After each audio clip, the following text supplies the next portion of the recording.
یہ نوجوانی کی عمر جو ہے نا، یہ سب سے خوبصورت ترین عمر ہے، اور اس عمر میں رب کی طرف پلٹنا اللہ تبارک و تعالی نے بہت بڑی اہمیت اور بہت بڑی خصوصیت دی ہے۔ من لم یرحم صغیرنا ولم یؤقر کبیرنا فلیس منا، جو ہمارے چھوٹوں پہ شفقت نہیں کرتا اور ہمارے بڑوں کا ادب نہیں کرتا وہ ہم میں سے نہیں ہے۔ بڑوں کی بڑی اہمیت ہے، ادب احترام کے اعتبار۔ یاد رکھو، تم بڑے ہو کے بھی رب کے بندے بننا ہو اور اپنا ہر کام کروا لینا ہو تو یاد رکھو ایک چیز کو پکڑ لو جو رب نے بچپن میں تمہیں دیا تھا، رونے کو پکڑ لو اور رب سے رونا شروع کر دو، گڑ گڑاؤ، رب تم سے راضی ہو جائے گا۔ جیسے ماں راضی ہو کے تمہارے لیے بچے کے لیے سب کام مکمل کرتے ہیں، ویسے ہی تم جوان ہو کے بھی رب کے لیے رونا سیکھ لو تو رب تمہارے تمام کام پورے کر دے گا۔ تم بھی رونے کو پکڑ لو۔ زندگی کہاں گزاری یہ بھی بتا، کیسے گزاری یہ بھی بتا، لیکن خاص طور پر یہ بھی بتا کہ تو نے جوانی کہاں کھپائی۔ فحاشی میں، اوریانی میں، موویز میں، ٹھٹا مذاق میں، اپنی جنسی خواہشات میں نہیں، اللہ تبارک و تعالی کی عبادت میں، تہجد میں، تعلیم میں ڈرتے ہوئے کہاں بتائی بتا، خصوصیت کے ساتھ جوانی کہاں بتائی یہ بتا۔ کتنے جوان ہیں جو نمازوں میں بھی نظر آتے ہیں لیکن مزنی سے چھٹکارا نہیں ہے، وہ لوگ اپنے ہاتھ سے نکاح کرنے والے ہیں، جسے الفاظ حدیث میں آئے ہیں کہ اپنے ہاتھ سے نکاح کرنے والے۔ جرم ہے میرے بھائی، حرام ہے۔ جو جوش، جو قوت مردانگی رب دیا ہے، اس کے دو ہی طریقے ہیں نکالنے کے، یا تو وہ نکاح کر لے یا تو وہ خواب کے برے شکل میں اللہ خود نکال دے، بس اس کے علاوہ کوئی دوسرا طریقہ اختیار کرو گے تو وہ حرام کا ہے۔ اگر صرف خالی دنیا میں محنت کرو گے تو کتے بن کے رہ جاؤ گے۔ فَمَثَلُهُ كَمَثَلِ الْكَلْبِ إِن تَحْمِلْ عَلَيْهِ يَلْهَثْ أَوْ تَتْرُكْهُ يَلْهَثْ، کتنا ملتا جائے گا، حرص بڑھتی جائے گی، حرص بڑھتی جائے گی، آخر کار تمہیں دولت دنیا تو مل جائے گی لیکن آخرت میں کوئی حصہ نہیں۔ صرف ایک راہ بچی ہے، دین کو اختیار کر لو، دنیا ضرور ملے گی۔ خالص دنیا کو پانے والے لوگوں کو دین نہیں ملتا، دین لینے والے خالص لوگوں کو اللہ دنیا دیتا ہے، تو دونوں مل جاتے ہیں۔ MSLI ٹی وی، رہنمائی بدلتی دنیا کے لیے۔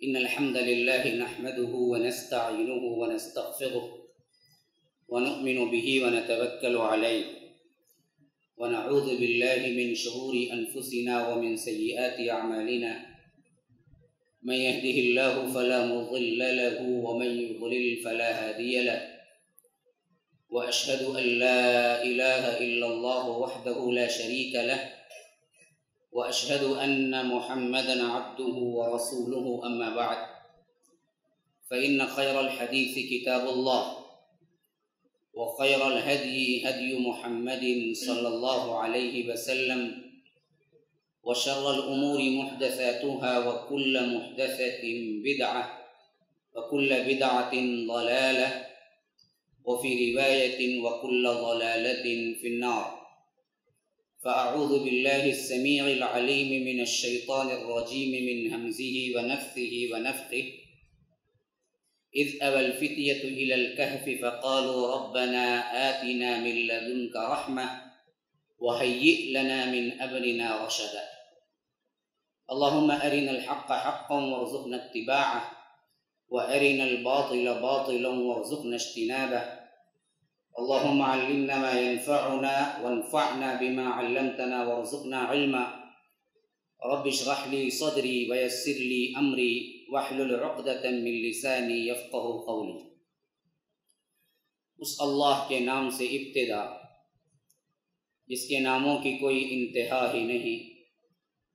ولو ان ما فی الارض من شجرۃ اقلام والبحر يمده من بعده سبعة ابحر ما نفدت کلمات اللہ۔ اس ذات اقدس پر کروڑوں درود و سلام ہوں جو تمام جہانوں کے لیے رحمت للعالمین بن کے آئے تھے۔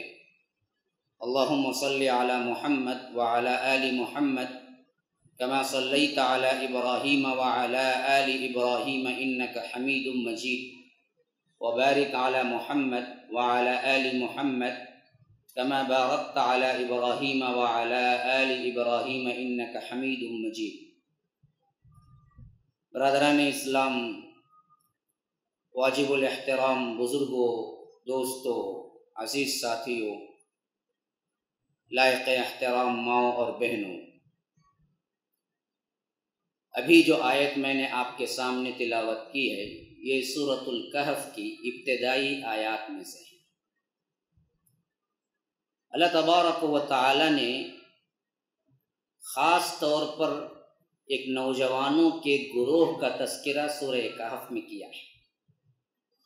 وہ نوجوان جو اللہ تبارک و تعالی کی توحید کے لیے اپنی زندگیوں میں سخت تکالیف اٹھائے، اور اس وقت کا جو بادشاہ تھا اس نے انہیں زبردست ٹارچر کیا، مصائب و آلام میں یہ لوگ گرفتار ہوئے، یہاں تک کہ ان لوگوں نے فیصلہ کیا کہ اس کی بادشاہی کے ماتحتی میں رہ کر ہم توحید پر قائم نہیں رہ سکتے، اور اکٹھا مل کے نکلنا بھی اس زمانے میں ان لوگوں کے لیے جرم تھا۔ اس حد تک ٹائٹ پوزیشن تھی دین اسلام کے لیے، توحید کے لیے، اور یہ واقعہ تقریباً اللہ کے رسول صلی اللہ علیہ وسلم کے آنے سے بھی بہت پہلے کا ہے، جس کا ذکر سورہ کہف میں آیا ہے۔ اور یہ دلچسپی سے خالی نہیں ہوگا، آپ لوگوں کے لیے علم میں رہے کہ خود سورہ کہف خود اسی واقعے کے تناظر میں یہ نام رکھا گیا ہے۔ الکہف اصل میں غار کو کہتے ہیں، اور یہ نوجوان ایک غار میں مقیم ہو گئے تھے، تو ان کا قصہ سورہ کہف کے پہلے ابتدائی آیات میں اللہ نے ذکر کیا ہے۔ تو اسی تناظر میں اس سورت کا نام سورہ کہف پڑا۔ آپ ہمیشہ یاد رکھیے، سورتوں کے نام کے سلسلے میں قرآن مجید کے اندر جتنی سورتیں آئی ہیں ان سب کا ایک مرتبہ تو نام اس سورت کے اندر ذکر ہوا ہے۔ یہ بیوٹی ہے قرآن کی، لیکن سوائے ایک سورت، ایک سورت کا نام تو ہے لیکن اس سورت میں اس سورے کا نام ذکر نہیں ہوا ہے، آپ کو معلوم ہے؟ اچھا وہ بات میں آگے بتاتا ہوں۔ تو اب یہاں پر دیکھیے، اس سورت میں اس واقعے کا ذکر ہے، اس غار کا ذکر ہے، تو اس سورت کے اعتبار سے یہ لفظ سورہ کہف اس سورت کا نام بنا۔ لیکن یہ مت تصور کیجئے کہ جس سورت کا جو نام ہے اس سورت کو اس کے سلسلے میں موضوع وہی ہوا، یہ بہت کم ہے۔ یہ بھی بات ذہن میں رکھنے کی ہے۔ مثلا آپ دیکھیں سورہ بقرہ گائے کو بولتے، سورہ بقرہ میں بقرہ تو آیا ہے، ان تذبحوا بقرہ، ایک واقعہ ہوا، اس سلسلے میں اللہ نے کہا کہ گائے ذبح کرو، حضرت موسیٰ علیہ السلام کے زندگی مبارکہ میں بنی اسرائیل کا واقعہ۔ لیکن اس کا مطلب ہرگز بھی یہ نہیں ہے کہ سورہ بقرہ میں گائے کیسی ہونی چاہیے، کیسے مزے کا گوشت ہوتا ہے، کون سی گائے ذبح کرنا آپ کے متنجن بریانی کے لیے صحیح ہے، اور کیا پکوان ہو، اس کا تذکرہ نہیں ہے۔ خود گائے کا ذکر تو ہے لیکن گائے کی کوئی تفصیل نہیں ہے اس میں۔ تو جس نام کا سورہ ہوتا ہے اس نام کا ذکر تو ہوتا ہے، لیکن اس نام کا کوئی بھی ایسا معاملہ نہیں ہوتا کہ اس موضوع پر پوری گفتگو ہو جائے، ایسا نہیں ہے۔ گفتگو اس میں کئی پہلو سے نئے بھی ہوتے ہیں، لیکن اس میں بھی ایک بات اہم ترین یہ ہے کہ جس صورت میں نام نہیں آیا، جو میں نے ایک سورہ بتایا، اس کا مضمون پورا ایک ہے، اور آپ کو معلوم ہونا چاہیے وہ کون سی صورت ہے، بتایا کوئی بولے گا؟ ماشاء اللہ، سورہ اخلاص، قل هو اللہ احد اللہ الصمد لم یلد ولم یولد ولم یکن له کفوا احد، کہیں اخلاص کا لفظ نہیں ہے سورت کے اندر۔ وہی کافرون، قل یا ایھا الکافرون آ گیا۔ سورہ نصر، اذا جاء نصر اللہ والفتح، ہر ایک نام پہلے ہوگا، لیکن اخلاص تو نام ہے، لیکن پورے اخلاص کے اندر لفظ اخلاص نہیں آیا، نام تو نہیں آیا لیکن اخلاص اس کا نام ہے، اور مضمون پورا ایک ہی مضمون ہے توحید کا۔ اس کے علاوہ کوئی مضمون نہیں آیا، لیکن دوسری صورتوں کا نام تو آیا ہے، لیکن مخصوص صرف اسی نام کی وضاحت نہیں ہوتی، کئی مضامین اس صورت کے اندر آتے ہیں۔ ویسا ہی سورہ کہف کے اندر بھی لفظ کہف آیا ہے اور ایک غار والوں کا قصہ آیا ہے، لیکن اس کا مطلب یہ نہیں ہے کہ پورا سورہ صرف اور صرف سورہ کہف غار والوں کے قصے پر مشتمل ہے، نہ، اس کے علاوہ باغ والوں کا قصہ آیا ہے اس میں، اور اس کے علاوہ ذوالقرنین کا آیا ہے، اس کے علاوہ حضرت موسیٰ علیہ السلام اور خضر کا واقعہ آیا ہے، 3 واقعات پر مشتمل ہے، لیکن کہف اس واسطے ہے کہ اس کا بھی ذکر آیا ہے۔ اچھا، میں اصل میں یہ آیت اس واسطے آپ کے سامنے تلاوت کی، میرے مضمون کے اعتبار سے یہ دراصل ایک ریلیٹڈ نام تھا جس سے میں اپنی بات کا آغاز کرتا، جس کے لحاظ سے میں نے وہ آیت پڑھی کہ اذ اول فتیۃ الی الکہف، کہ یاد کرو وہ موقع بھی جب ایک نوجوان گروہ غار کی طرف رخ کیے، غار میں پہنچے۔ اچھا، مجھے ٹاپک دی گئی ہے، شاید آپ صاحب بڑے زیرک ہیں، سوچ سمجھ کے ٹاپک دیے ہیں کہ نوجوان نسل تباہی کے دہانے پر اسباب اور علاج۔ تو میں نے سوچا کہ لفظ نوجوان تو قرآن کے اندر آیا ہے، اسی مناسبت سے اس آیت کا ذکر کرتا ہوں۔ فتح کہتے ہیں نوجوان کو، اور اس کی جمع ہے فتیہ، جو یہاں پر لفظ آیا ہے اذ اول فتیۃ الی الکہف، فتح ایک نوجوان کو کہتے ہیں۔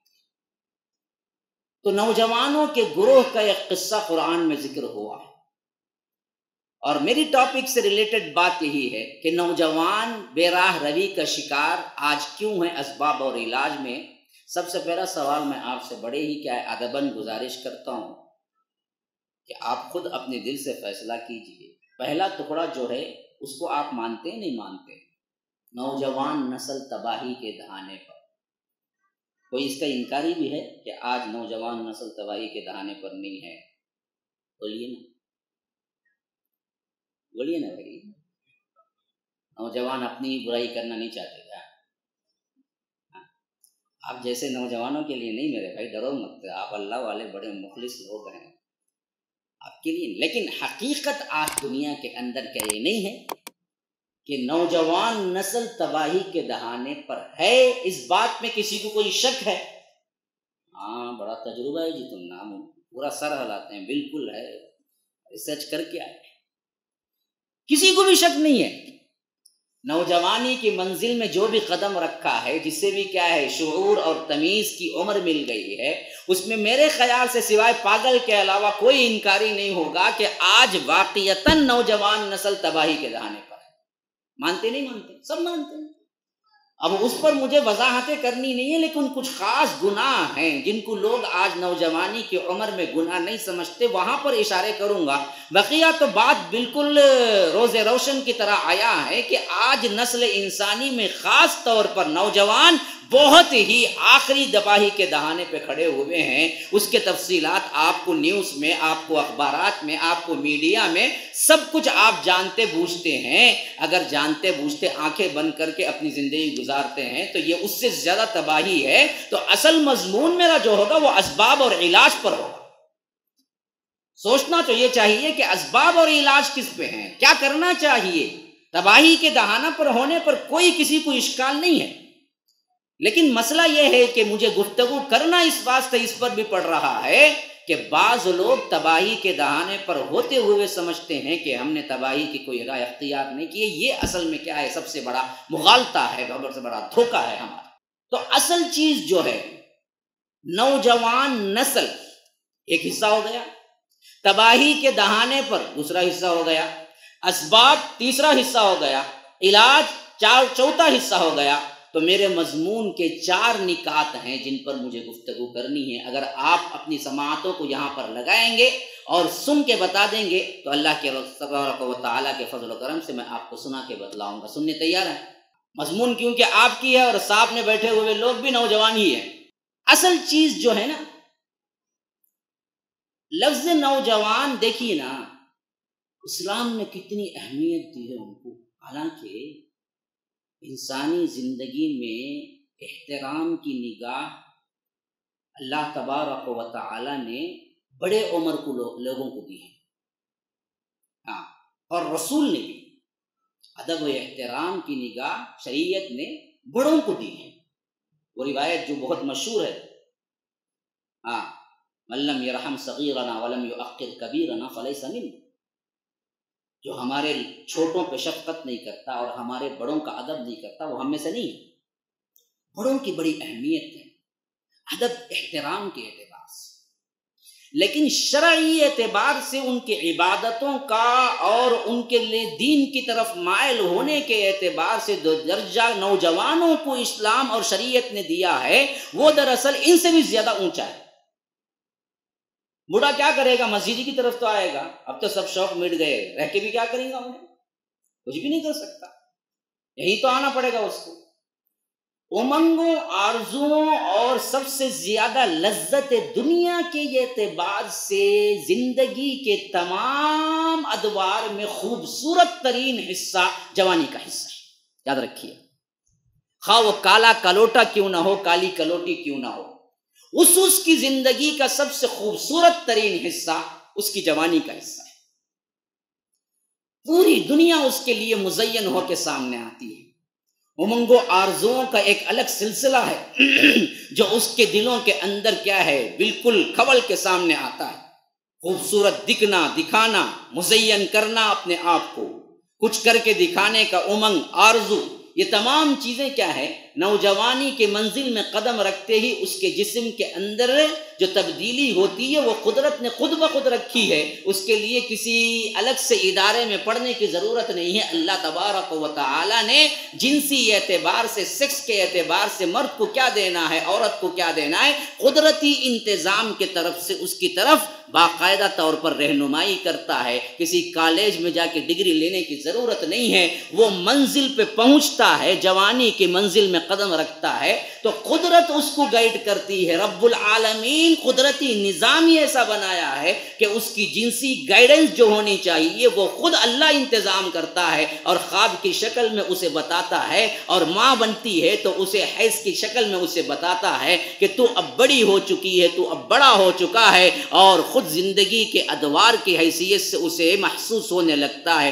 کہ اسے زندگی میں ایک ساتھی کی ضرورت ہے، مرد ہو تو عورت کی ضرورت ہے، عورت ہو تو مرد کی ضرورت ہے۔ یہ انتظام کے لیے عقل اور شعور کے ساتھ صرف قدرت اپنے کو گائیڈ کرتی ہے، بقیہ کسی اور تعلیم کی کسی کی ضرورت نہیں پڑتی بندے کو۔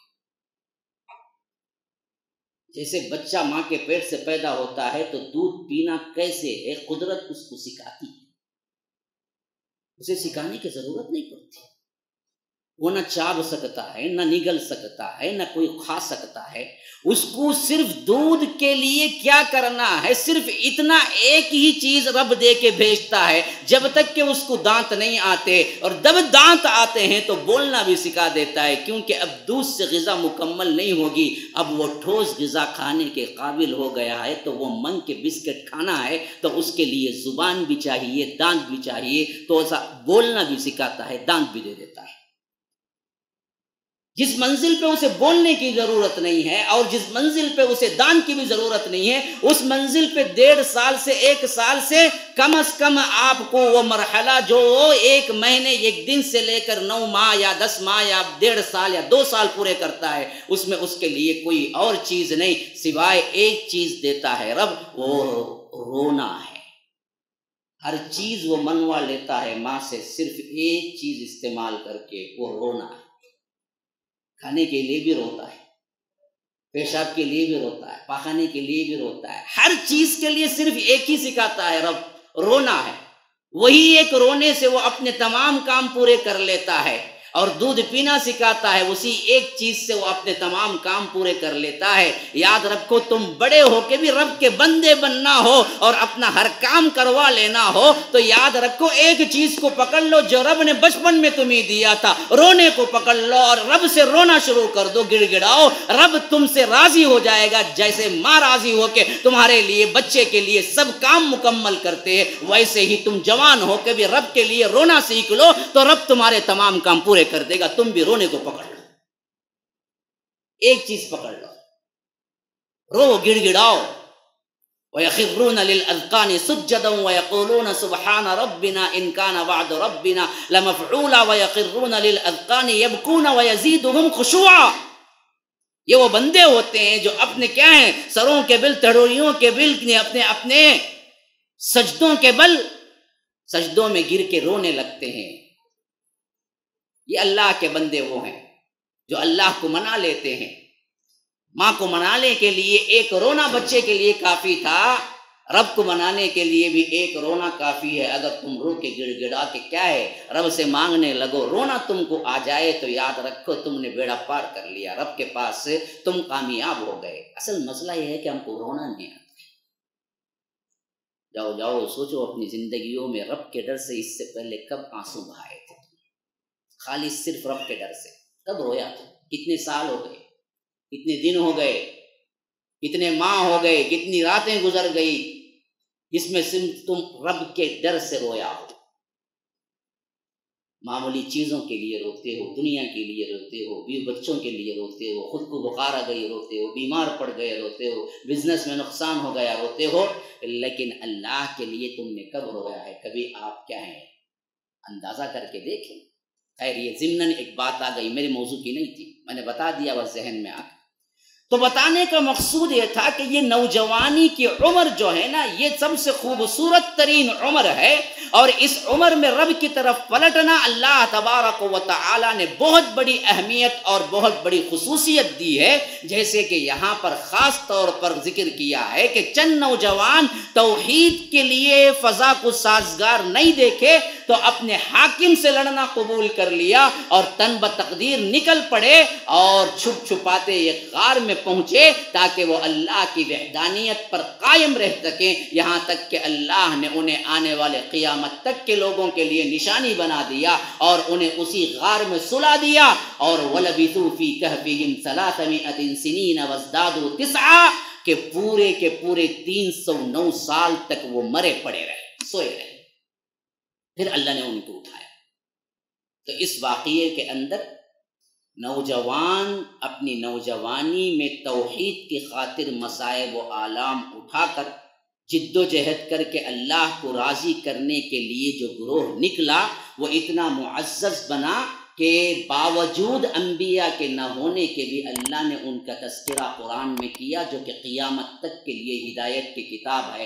آج میں تقی الدین مسجد میں بیٹھ کے ان نوجوانوں کا ذکر کر رہا ہوں تو صرف اس واسطے کر رہا ہوں کہ رب العالمین نے انہیں قرآن میں جگہ دی. تو نوجوان اتنی اونچی منزل پہ بھی پہنچ سکتا ہے کہ اس کی اونچائی کا کوئی تصور نہیں ہو سکتا، لیکن کب؟ جب وہ اللہ کے لیے اپنی نوجوانی بتا دے. کتنے ہیں جو میرے پاس وعدہ کرتے ہیں کہ اپنی جوانی میں اللہ کے لیے آپ بتانے کے لیے تیار ہیں، گناہوں میں نہیں پڑیں گے، فحاشی میں نہیں پڑیں گے، عریانی میں نہیں پڑیں گے. میں آؤں گا اس طرف، ابھی مکمل وعدہ نہیں لیتا، شاید اب لیا تو باہر نکل جائیں گے، پھر آخری میں لیتا ہوں. لیکن یہ بات ذہن میں رکھیے آپ. تو اب لفظ نوجوانی کے اعتبار سے ذرا قرآن حدیث کو ٹٹولیے، آپ دیکھیں کیسے کیسے اہمیت دی گئی ہے. اللہ کے رسول صلی اللہ علیہ وسلم نے فرمایا کہ سبعۃ تظلهم اللہ لا ظل یوم لا ظل الا ظلہ وشاب نشأ فی عبادت اللہ. 7 صفات کے لوگ ایسے ہیں جن کو رب العالمین اب کے عرش کے سائے میں جگہ دے گا جبکہ کوئی سایہ نہیں ہوگا قیامت کے دن. اس میں سے ایک صفت والا بندہ وہ ہے جو اپنی نوجوانی اللہ کے راستے میں اللہ کی عبادت میں گزار دیا ہو. بڑھاپے کا ذکر نہیں آیا، بوڑھا تو کیا ہے اسی طرف راغب ہوتا ہے. جوانی میں جس نے اللہ تبارک و تعالیٰ کی اطاعت کی و نافرمانی نہ کی ہو اللہ اسے عرش کے سائے میں جگہ دے گا. اسی طرح اہمیت کے لحاظ سے فرمایا لا تزول قدم ابن آدم حتی یسأل عن 5. بنی آدم کے قدم حشر کے میدان میں ہل بھی نہ سکیں گے، حرکت بھی نہ کر سکیں گے جب تک کہ وہ 5 سوالوں کا جواب نہیں دے گا. اور اس میں فرمایا کہ عن عمرہ فیما افنا وعن شبابہ فیما ابلا. اس سے پوچھا جائے گا تو نے عمر کہاں بتائی اور اپنی نوجوانی کہاں کھپائی. اب دیکھیے عمر میں جوانی آتی ہے نہیں آتی ہے؟ عمر بولے تو اس میں جوانی ہے نہیں ہے نا. تو پہلا سوال ہوا کہ عمر کہاں پھیلائی، عمر کہاں بتائی، کیسے گزاری؟ تو جوانی آ گئی، لیکن جوانی کی اہمیت پر دوسرا سوال ہو رہا ہے کہ خاص طور پر جوانی کہاں کھپائی، یہ بتاؤ۔ ہاں، عن عمرہ فیما افنا وعن شبابہ فیما ابلا، زندگی کہاں گزاری یہ بھی بتا، کیسے گزاری یہ بھی بتا، لیکن خاص طور پر یہ بھی بتا کہ تو نے جوانی کہاں کھپائی۔ فحاشی میں، اوریانی میں، موویز میں، ٹھٹا مذاق میں، اپنی جنسی خواہشات میں نہیں، اللہ تبارک و تعالیٰ کی عبادت میں، تہجد میں، تعلیم میں ڈرتے ہوئے کہاں بتائی بتا، خصوصیت کے ساتھ جوانی کہاں بتائی یہ بتا۔ تو اہمیت کس کی ہے؟ اس کی ہے کہ جوانی کے اعتبار سے انسان نے کیا کیا ہے۔ تو یہ دو باتیں ذہن میں رکھیے کہ ایک انفرادی سوال آپ کی جوانی کا ہوگا میرے بھائی، تو خالی خولی مزے کے لیے نہیں ہے۔ جیسے جیسے تمہارے اندر اختیارات مکمل ہوتے ہیں، تم جوان بنتے ہو، ویسے ویسے تمہارے سوال کے مراحل بھی کٹھن ہو جاتے ہیں۔ ہاں، وہ بچپنا ہی بہت معصوم لگتا ہے جس میں ابھی سوال جواب کا مرحلہ شروع نہیں ہوا۔ اللہ نے تمیز دے دی، اللہ نے شعور دے دیا، بلوغت کی منزل کو پہنچ گئے، پھر تو یاد رکھو تمہاری ریکارڈنگ شروع ہو گئی، اور وہ ریکارڈنگ ایسی ہے کہ لا یغادر صغیرۃ ولا کبیرۃ الا احصاها ووجدوا ما عملوا حاضرا ولا یظلم ربک احدا، کہ اللہ تبارک و تعالیٰ کہتا ہے کہ پھر اس ریکارڈنگ سے نہ کوئی چھوٹی بات چھوٹتی ہے نہ کوئی بڑی بات، سب کا سب موجود ہوتا ہے، اور کل قیامت کے دن لا کے رکھ دیا جائے گا جس میں تم اپنا ہر حرکت حاضر پاؤ گے، اور اس وقت رب العالمین کسی بندے پر ظلم نہیں کرے گا، تمہارا پورا کٹا چھٹا باقاعدہ طور پر ویڈیو ریکارڈنگ موجود ہوگا، اور کہہ دیا جائے گا کہ اقرا کتابک کفا بنفسک اليوم علیک حسیبا وکل انسان الزمناه طائره فی عنقه ونخرج له یوم القیامة کتابا یلقاه منشورا، اقرا کتابک کفا بنفسک اليوم علیک حسیبا، کہ اللہ تبارک و تعالی کہتا ہے کہ جو انسان جو کچھ بھی کیا ہے ہم اس کو حفاظت کیے ہوئے ہیں، ونخرج له یوم القیامة، قیامت کے دن ہم اس کو نکال دیں گے، یلقاہ منشورا، پھر وہ ایک کتاب سامنے آ کے بن جائے گا، اور وہ کہاں ریکارڈڈ ہے؟ فی عنقہ، تمہارے گردن میں کوئی چپ ہے جس میں رب نے لگایا ہوا ہے اور ڈیٹا محفوظ ہو رہا ہے، پھر ہم اس چپ کو نکال دیں گے گردن سے، پھر وہ ویڈیو ریکارڈنگ تمہارے سامنے آ جائے گی، اور فرشتہ ندا دے گا کہ اقرا کتابک، پڑھ لے تو اپنی کتاب، آج حساب لینے کے لیے کفا بنفسک اليوم علیک حسیبا، تو خود ہی کافی ہے، کوئی دوسرا بولنے کی تجھے ضرورت نہیں ہے، تو نے جو کرتوت کر کے آئے ہیں تجھے خود معلوم ہے کہ تو کیا کرتوت کر کے آیا ہے، سب ریکارڈنگ ہے، ایک ایک حرکت تمہاری ریکارڈنگ ہو رہی ہے۔ اور یہ ریکارڈنگ کب سے شروع ہوئی؟ بلوغت کی منزل، جوانی کی منزل میں جیسے انٹر ہوئی وہاں سے ریکارڈنگ شروع ہو گئی۔ ہاں، اس سے پہلے ریکارڈنگ نہیں ہو رہی تھی۔ رفع القلم عن ثلاث، یا رب، کتنا بہترین وہ زمانہ جہاں تمہارے لیے پوچھ کا کوئی مسئلہ ہی نہیں تھا، حساب کتاب کا کوئی مسئلہ ہی نہیں تھا، بچپنے کا وہ زمانہ جس میں اللہ کے رسول صلی اللہ علیہ وسلم نے قلم اٹھا لیا، فرمایا کہ قلم اٹھا لیا گیا، یعنی قلم لکھنا ہی نہیں شروع ہوا۔ کون؟ وہ بالغ جب تک کہ حتی یحتلم، یہاں تک کہ اسے احتلام ہو جائے، وہ نوجوانی کی منزل پہ قدم رکھے۔ نوجوان اپنی منزل میں قدم رکھتا ہے تو احتلام سے، بچی اگر اپنی منزل میں قدم رکھتی ہے تو ماہواری سے، یہ دونوں وہاں سے کیا ہیں؟ اس کی کاؤنٹنگ شروع ہونے کا دن ہے، خوشی منانے کا نہیں ہے۔ ہمارے ہاں غلط، ہر چیز میں ہم الٹے ہیں۔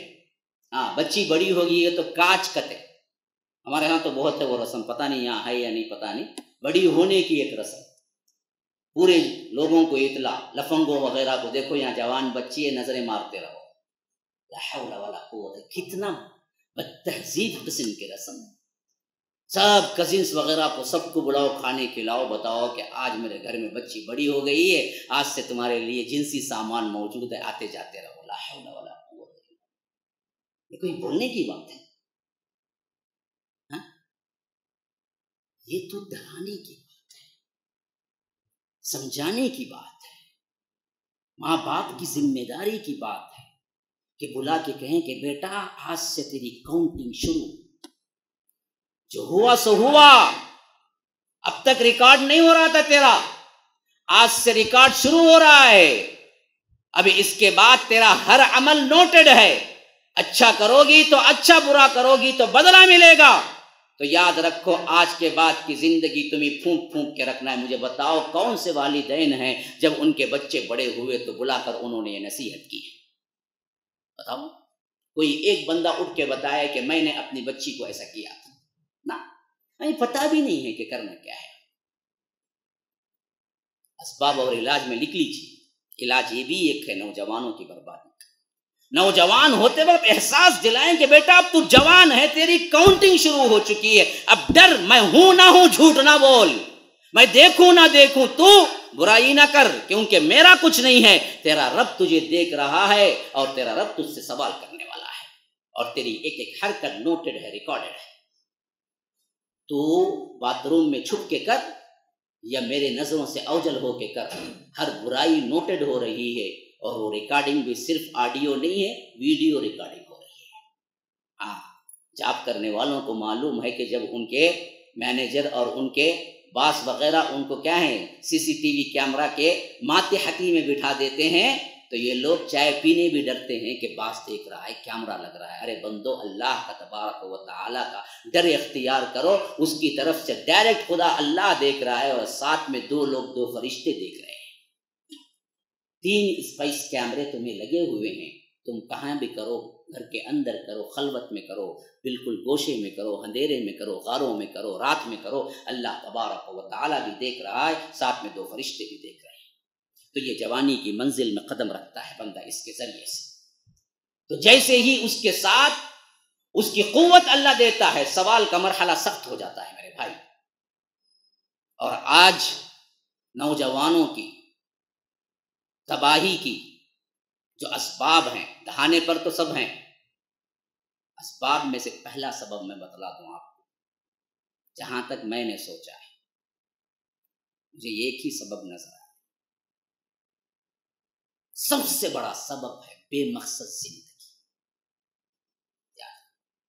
آج بربادی کا سب سے اہم ترین وجہ ہمارے نوجوانوں کا بے مقصد زندگی، کوئی گول ہی نہیں ہے۔ کیا کرنا ہے بھائی؟ تو بولتا معلوم نہیں مجھے، اسے معلوم ہی نہیں وہ کیوں جوان ہوا، اس کو کیا کرنے کے لیے رب نے بھیجا ہے۔ خاص طور پر میں ان نوجوانوں سے خطاب کر رہا ہوں جن کو اللہ نے مسلمان گھرانوں میں پیدا کیا، مسلمان رہے اور مسلمان تہذیب میں بڑے ہوئے، اب جوانی کی منزل میں قدم رکھ دیے ہیں۔ تو اللہ کے لیے سوچو، مقصد انسانیت کیا ہے؟ جوانی کیوں دی تمہیں؟ کرنا کیا ہے پھر دنیا میں؟ کوئی گول نہیں، کوئی مقصد نہیں۔ ارے تمام مقاصد جب پورے ہوتے ہیں تو وہ منزل جوانی کی ہوتی ہے میرے بھائی۔ بوڑھے لوگ کبھی جنگ میں آئے نہ فتح ان سے ہوئی، جب بھی کوئی انقلاب ہوا، کوئی ریلیوشن ہوا، جب بھی کوئی انقلاب برپا ہوا، جب بھی کہیں اصلاح ہوئی، وہ جوانوں سے ہوئی، بوڑھوں سے نہیں ہوئی۔ اسی واسطے اقبال کو کہنا پڑا کہ عقابی روح جب بیدار ہوتی ہے جوانوں میں، نظر آتی ہے ان کو اپنی منزل آسمانوں میں۔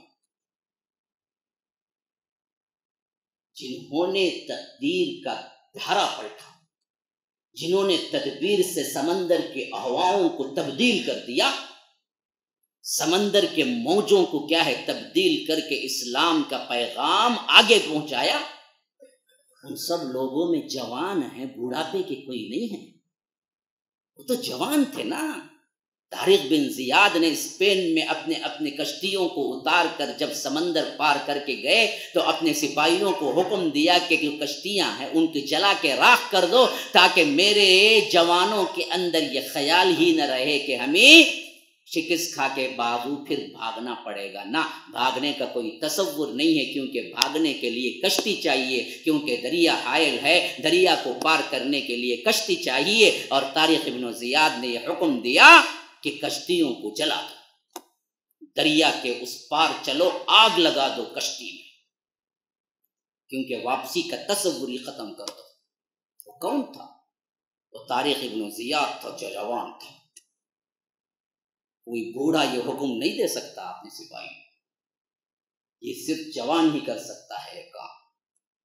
تو پھر انہوں نے قدم رکھا تو ایسے رکھا، واپسی کا نام و نشان مٹا دیا، اور 800 سال حکومت ہوئی مسلمانوں کی اسپین کے اندر۔ کیا پتا ہے؟ نہ تاریخ سے کچھ لینا دینا ہے، نہ دین سے کچھ لینا دینا ہے۔ سب سے بڑی بربادی جوانوں کی یہی ہے میرے بھائی کہ وہ بے گول بے مقصد زندگی گزار رہے ہیں، ان کو پتہ ہی نہیں ہے کہ انہیں کرنا کیا ہے، حالانکہ اللہ نے بڑی مقصدیت کے ساتھ انہیں جوانی دی اور انسان کو بڑے بامقصد طریقے سے پیدا کیا۔ مقصد جانو میرے بھائیو، اللہ نے ایک ایک نوجوان کے اندر ایسی صلاحیتیں رکھی ہیں کہ ہر نوجوان اپنے آپ میں ایک ہیرا ہے، لیکن دکھتا سنگریزا ہے۔ جو پتھر ہے اسی کو تراشتا ہے ماہر تو وہ ہیرا نکلتا ہے۔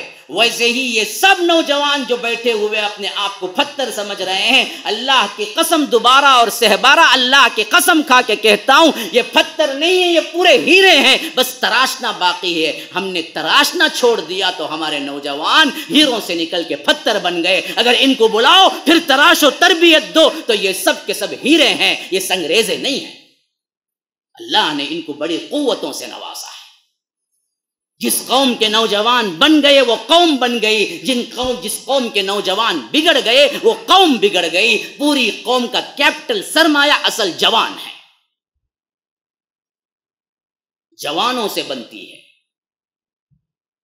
ہاں، آپ ذرا دیکھیے اصحاب رسول اللہ صلی اللہ علیہ وسلم کے انقلابات میں دیکھیے کون وہ لوگ ہیں جنہوں نے تحریک کے اندر ایسے ایسے اپنے اپنے نمونے سب کیے کہ قیامت تک کوئی بھی نہیں سب کر سکا، تو وہ سب کے سب آپ کو جوان نظر آئیں گے۔ اکا دکا کوئی ہیں جو عمر کو پہنچے ہوئے ہیں، لیکن جن نوجوانوں نے بدر میں حصہ لیا، جن نوجوانوں نے ہجرتوں میں حصہ لیا، مصائب و آلام میں حصہ لیا، مدینے کی سوسائٹی بنانے میں حصہ لیا، یاد رکھو وہ سب کے سب جوان ہیں جنہوں نے اپنی اپنی جوانی سے اس وقت اسلام کے اندر وہ تاریخ رقم کی جو کائنات میں کوئی قوم نہ کر سکے۔ اللہ کے رسول صلی اللہ علیہ وسلم کو یہ سب سے بڑی بیوٹی دی گئی کہ صحابہ میں بھی اللہ تبارک و تعالی نے جوانوں کو منتخب کر کے دیا۔ عمر ابن الخطاب جوانی کے منزل میں اسلام اسی تو ہے، نام سنے تو شیطان بھاگتا ہے۔ میں آپ کو پوچھتا ہوں، صدیق اکبر کا ایمان بڑا ہے یا عمر کا؟ ہاں جی بولو نا، سو گئے سب سو گئے؟ ارے بھائی اتنا جوش سے بولتا ہوں پھر بھی نہیں آتی۔ ہاں ہمارا ایمان ہے نا جی، ہمارا ایمان ہے۔ صدیق کا ایمان سب سے اونچا انبیاء کے بعد، اس کے بعد ہی عمر کا۔ لیکن صدیق کے لیے یہ کیوں نہیں آیا کہ صدیق کو دیکھتا ہے تو شیطان بھاگتا ہے؟ نہیں آیا جی۔ عمر کے لیے آیا کہ عمر کو دیکھتا ہے تو شیطان کے پرزے ہل جاتے ہیں، وہ راستہ ہی چھوڑ دیتا ہے، دوسرے راستے سے نکل جاتا ہے، کیونکہ ابو بکر و عمر میں جوانی کا فرق تھا۔ یاد رکھو وہ جوانی کا فرق تھا۔ وہ عمر جن کے نام سے قیصر و کسریٰ کے بادشاہ کانپا کرتے تھے، وہ تو جوانی کی منزل میں اسلام لائے۔ بعض لوگوں نے کیا ہے بڑا لمبا کر دیا، حالانکہ ان کا 27 سے بھی زیادہ عمر نہیں تھی۔ بعضوں نے تاریخ میں غلط حساب لگا کے سمجھ لیا کہ 30 کے اوپر تھی۔ نا، صحیح ترین روایتوں سے معلوم یہی ہوتا ہے کہ جب وہ اسلام کی منزل پہ قدم رکھا تو 27 سے بھی کم تھے وہ۔ اسی واسطے تو فرمایا اللہ کے رسول صلی اللہ علیہ وسلم نے کہ عمر جس دن تمہیں اسلام قبول کیے تم نے ایسا کام کر دکھایا کہ ہم تمہیں تاریخ ساز لقب دیتے ہیں، الفاروق۔ کیوں؟ صدیق اکبر اس سے پہلے اسلام نہیں قبول کیے تھے کہ ان کا لقب فاروق نہیں ملا انہیں؟ ہاں، وہ جوش جذبے کا جو کام انہوں نے کیا اسلام لاتے ہی، وہ کام ہم وہاں نہیں دیکھتے۔ وہ تدبیر والا کام جو تھا، حکمت والا کام جو تھا، وہ تو صدیق اکبر تھا، لیکن جوش والا جو کام تھا وہ تو کیا ہے؟ فاروق اعظم کا تھا۔ جوش جذبہ تو یہاں سے نکلتا ہے نا جی۔ پوچھا اللہ کے رسول کیا ہم حق پہ نہیں ہیں؟ کہا کہ ہاں جی ہم حق پہ ہیں۔ کیا وہ باطل پہ نہیں ہیں؟ کہا کہ ہاں وہ باطل پہ ہیں۔ کہا کہ پھر اللہ کے رسول ہم کیوں چھپ کے نماز پڑھیں؟ آج علانیہ ہم حرم کے اندر نماز کیوں نہ پڑھیں؟ اللہ کے رسول خوش ہو گئے اس جوش سے۔ واہ، عمر اسلام قبول کرتے ہی پہلا سوال یہی کیا، اسی دن ہم کیوں ڈریں ان سے؟ اس وقت تک کوئی علانیہ حرم کے اندر نماز نہیں پڑھا تھا. جب حضرت عمر نے فرمایا کہ اللہ کے رسول ہم علانیہ بالکل اعلان کر کے نماز پڑھیں گے، اور اس وقت 20-20 کی 2 ٹکڑی بنی، اور ایک طرف حضرت حمزہ سردار ہوئے اور دوسری ٹکڑی کے حضرت عمر سردار ہوئے، علانیہ اعلان کرتے ہوئے کہ لوگوں سنو، کچھ کرنا ہے تو کر لو، لیکن یاد رکھو کوئی بیٹے کو یتیم اور اپنی بھی زوجہ کو بیوہ کرنا چاہتا ہے تو آؤ آ کے مقابلہ کر کے دیکھ لو. آج ہم 2 بدو مقابلے کو تیار ہیں، ہمت ہے تو کر لو، لیکن ہم نماز حرم میں پڑھیں گے. یہ اعلان کر کے نکلے تھے حضرت عمر. کوئی کچھ نہیں بگاڑ سکا، معلوم تھا عمر ہے، عمر ان کا مقابلہ نہیں ہو سکتا. علانیہ نماز پڑھو. جب پہلے 20 کی ٹکڑی نماز پڑھ رہی تھی تو دوسرے 20 کی ٹکڑی حفاظت کر رہی تھی، اور اس کے بعد پھر 20 کی ٹکڑی نماز پڑھی تو حضرت عمر کی ٹکڑی حفاظت کر رہی تھی. اس طرح علانیہ نماز پڑھ کے جب واپس آئے تو اللہ کے رسول خوش ہو کے فرمایا کہ عمر تمہارا لقب آج سے الفاروق ہے، حق و باطل میں تم نے فرق کر دیا. یہ کام تو جوان ہی کر سکتا ہے نا جی، جوان کر سکتا ہے. تو یہ جوانی رب العالمین کی طرف سے بہت بڑی نعمت ہے میرے بھائی. بالمقصد زندگی گزار. سوچو کیا کرنا ہے تمہیں اس جوانی، چائے خانوں میں بیٹھ کے زندگی گزارنا، سگریٹیں پھونک پھونک کے اپنے کیا پھیپھڑے خراب کر لینا، 35-30 کی منزل پہ پہنچتے ہی کھانس کھانس کے ٹی بی کے مریض بن کے مر جانا ہے. یہی زندگی ہے تمہاری. ماڈرن نام پہ ملتا کیا ہے جی تمہیں اس کے علاوہ؟ شراب، جوا، ڈرگ، زنا، بے حیائی، فسادگندی. تو نوجوان اس میں پڑھ کے اسے ملے گا کیا؟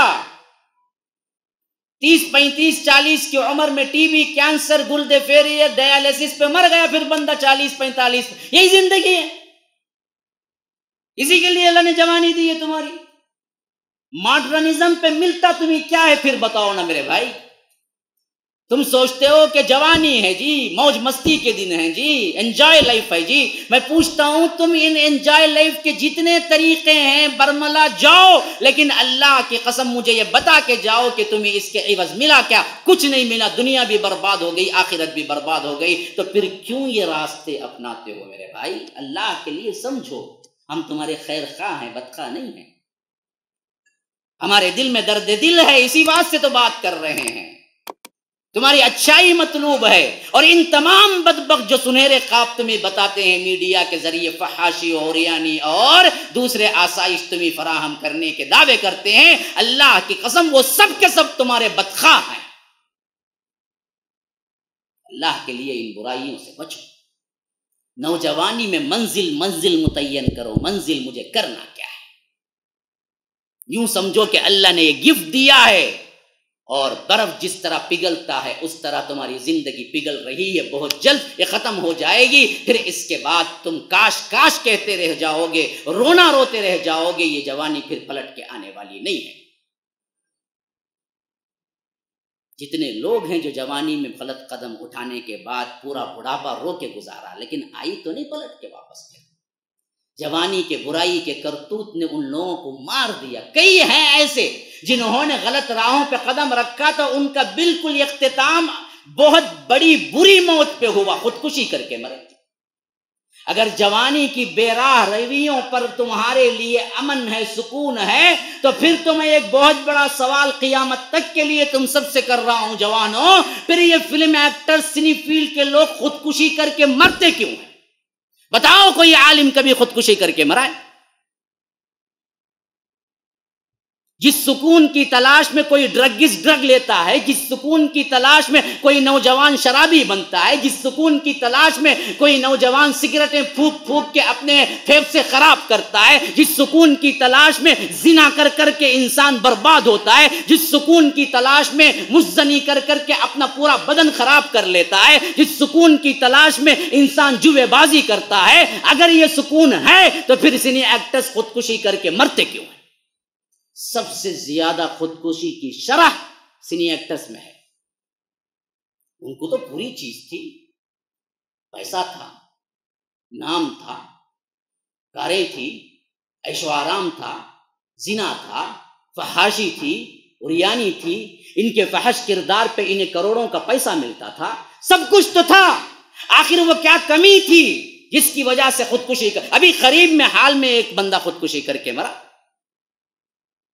کتنے ماڈلز ہیں جنہوں نے کیا ہے، عورتیں سب کچھ ملنے کی شہرت کے اب بالکل عروج پہ پہنچ کے خودکشی کر کے مر گئے. آخر کیا تھا، انہیں کیا روگ لگا ہوا تھا جس کی وجہ سے انہوں نے زندگی میں امن چین نہیں پایا، آخرکار خود کو مار کے مر گئے. اگر ڈرگس میں، فحاشی میں، عریانی میں سکون ہوتا تو آخری حالت میں خود اپنے آپ کو کاٹ کے دیوانہ کیوں بنتا جوان. ابھی میں سن رہا تھا، کوئی صاحب میرے ساتھ بھی تھے تو بتا رہے تھے سب سے زیادہ آج دراصل علاج کن کا ہو رہا ہے؟ نوجوانوں کا ہو رہا ہے. کس پہ ہو رہا ہے؟ ڈرگس سب سے زیادہ بنتے جا رہے ہیں. ان کے لیے کیا ہے، ریہیبٹ سینٹرز میں سب سے زیادہ جوان پڑے ہوئے. اللہ بچائے، اللہ محفوظ رکھے. نوجوان تو وہاں منزلوں کے آسمانوں پہ کمندے ڈالنے کی بات کرنا چاہیے تھا. یہ ریہیبٹ سینٹر پہ جا کے کیوں مریض بن کے پڑے ہوئے؟ غلط راہوں پہ کیوں گئے؟ کہاں انہیں سکون ملا؟ وہ تو بربادی کے دہانے پہ پہنچ گئے نا جی. تو سکون تو ہے نہیں اس معاملات میں. سکون کے نام پہ دھوکہ ہے. زنا پہ بڑھتے جاؤ گے، اللہ کی قسم یاد رکھو دل کے اندر وحشتیں بڑھتی جائیں گی. اور زنار لوگوں کا اختتام زیادہ تر اسی پر ہوا ہے، خودکشی پر. خود اپنی زندگی کے اندھیرے میں اتنے وہ غمگین ہوئے کہ کمندے اور پھانسیاں ڈال کے مر گئے. زناروں کا حال یہی ہوا ہے. زنا میں لذت نہیں ملتی، نکاح میں لذت ملتی ہے. زنا میں سکون نہیں ملتا، نکاح میں سکون ملتا ہے. حلال میں اللہ نے سکون رکھا ہے، حرام میں نہیں. کہ وہ زنا ہو، کہ وہ ہینڈ جاب، میں کھل کے بولوں گا. اس معاملے میں مجھے کوئی چیز کیا ہے دقت اور پریشانی میں نہیں ڈالتی، کیونکہ نوجوان نسل بہت کھلا کر رہی ہے. ہم اگر ڈھکے چکے الفاظ میں بولیں گے تو نوجوان نسل برباد ہو جائے گی. کتنے جوان ہیں جو نمازوں میں بھی نظر آتے ہیں لیکن مزنی سے چھٹکارا نہیں ہے. وہ لوگ اپنے ہاتھ سے نکاح کرنے والے ہیں. اسے الفاظ حدیث میں آئے ہیں کہ اپنے ہاتھ سے نکاح کرنے والے. جرم ہے میرے بھائی، حرام ہے. اللہ تبارک و تعالی نے دو ہی طریقے رکھے ہیں. جو جوش، جو قوت مردانگی رب دیا ہے، اس کے دو ہی طریقے ہیں نکالنے کے. یا تو وہ نکاح کر لے، یا تو وہ خواب کے برے شکل میں اللہ خود نکال دے. بس اس کے علاوہ کوئی دوسرا طریقہ اختیار کرو گے تو وہ حرام کا ہے. اگر تمہیں جوش ہے، قوت ہے، جوانی ہے، تم نہیں سنبھال سکتے، حرام کاری میں پڑھنے کا اندیشہ ہے، لاکھ نمازیں پڑھنے سے بہتر یہ ہے کہ ماں باپ کو کسی نہ کسی طرح منواؤ، شادی کرو.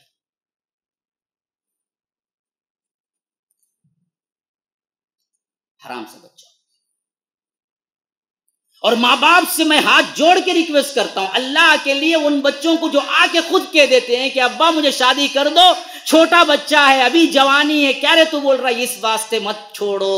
اللہ کے لیے شادی کر دو. 1-2-3 سال ان کے نان نفقے کی ذمہ داری اٹھا لو. 18 سال پالے ہیں، 4 سال اور نہیں پال سکتے اپنے بیٹے کو، لیکن اللہ کے لیے اسے حرام کاری سے بچا دو تاکہ تمہاری نسلیں محفوظ ہو جائیں. انکار نہ کرو اس بیٹے کو جو آ کے کیا ہے برملا کہہ دیتا ہے کہ ابا مجھے نہیں ہو رہا، مجھے شادی کر. یہ مت سوچو کہ وہ کیا ہے حرام کاری میں پڑ رہا ہے، ایسا ہو رہا ہے، اتنی جلدی شادی کی فکر کر رہا ہے. بگڑ گیا نا، وہ بگڑا نہیں ہے تبھی تو آ کے بولا ہے. بگڑنے والا بولتا نہیں، اندر سے کھوکھلا ہو جاتا. شکر کرو کہ تو آ کے بول دیا. وہ حرام سے بچنا چاہتا ہے. یہ تو کوئی اللہ والا نوجوان ہے. آج کا اللہ والا نوجوان میں اسی کو کہوں گا جو اگر وہ نوجوانی بچ کے گزارتا، بس وہ بہت بڑا اللہ والا ہے. آج کا ماحول اتنا بدترین ماحول ہے. تو سب سے بڑا بگاڑ کا اسباب نمبر 1، بالمقصد زندگی نہیں گزارتے ہم. یاد رکھو، مقصد بناؤ، مقصد وہی مقصد جو میں نے سورہ کہف کے ابتدا میں کہہ دیا تھا. آپ کا مقصد ہے توحید، اور توحید پہ اپنی جان، اپنا مان، اپنی عزت سب کچھ قربان کر کے رب کی توحید کو ماننا اور منوانا، اور اس اسلام کے لیے تن من دھن لگا دینا. اس مقصد کو اپنا مقصد جوانی کا بناؤ، پھر یاد رکھو کہ تمہاری جوانی جنت بن جائے گی تمہارے لیے.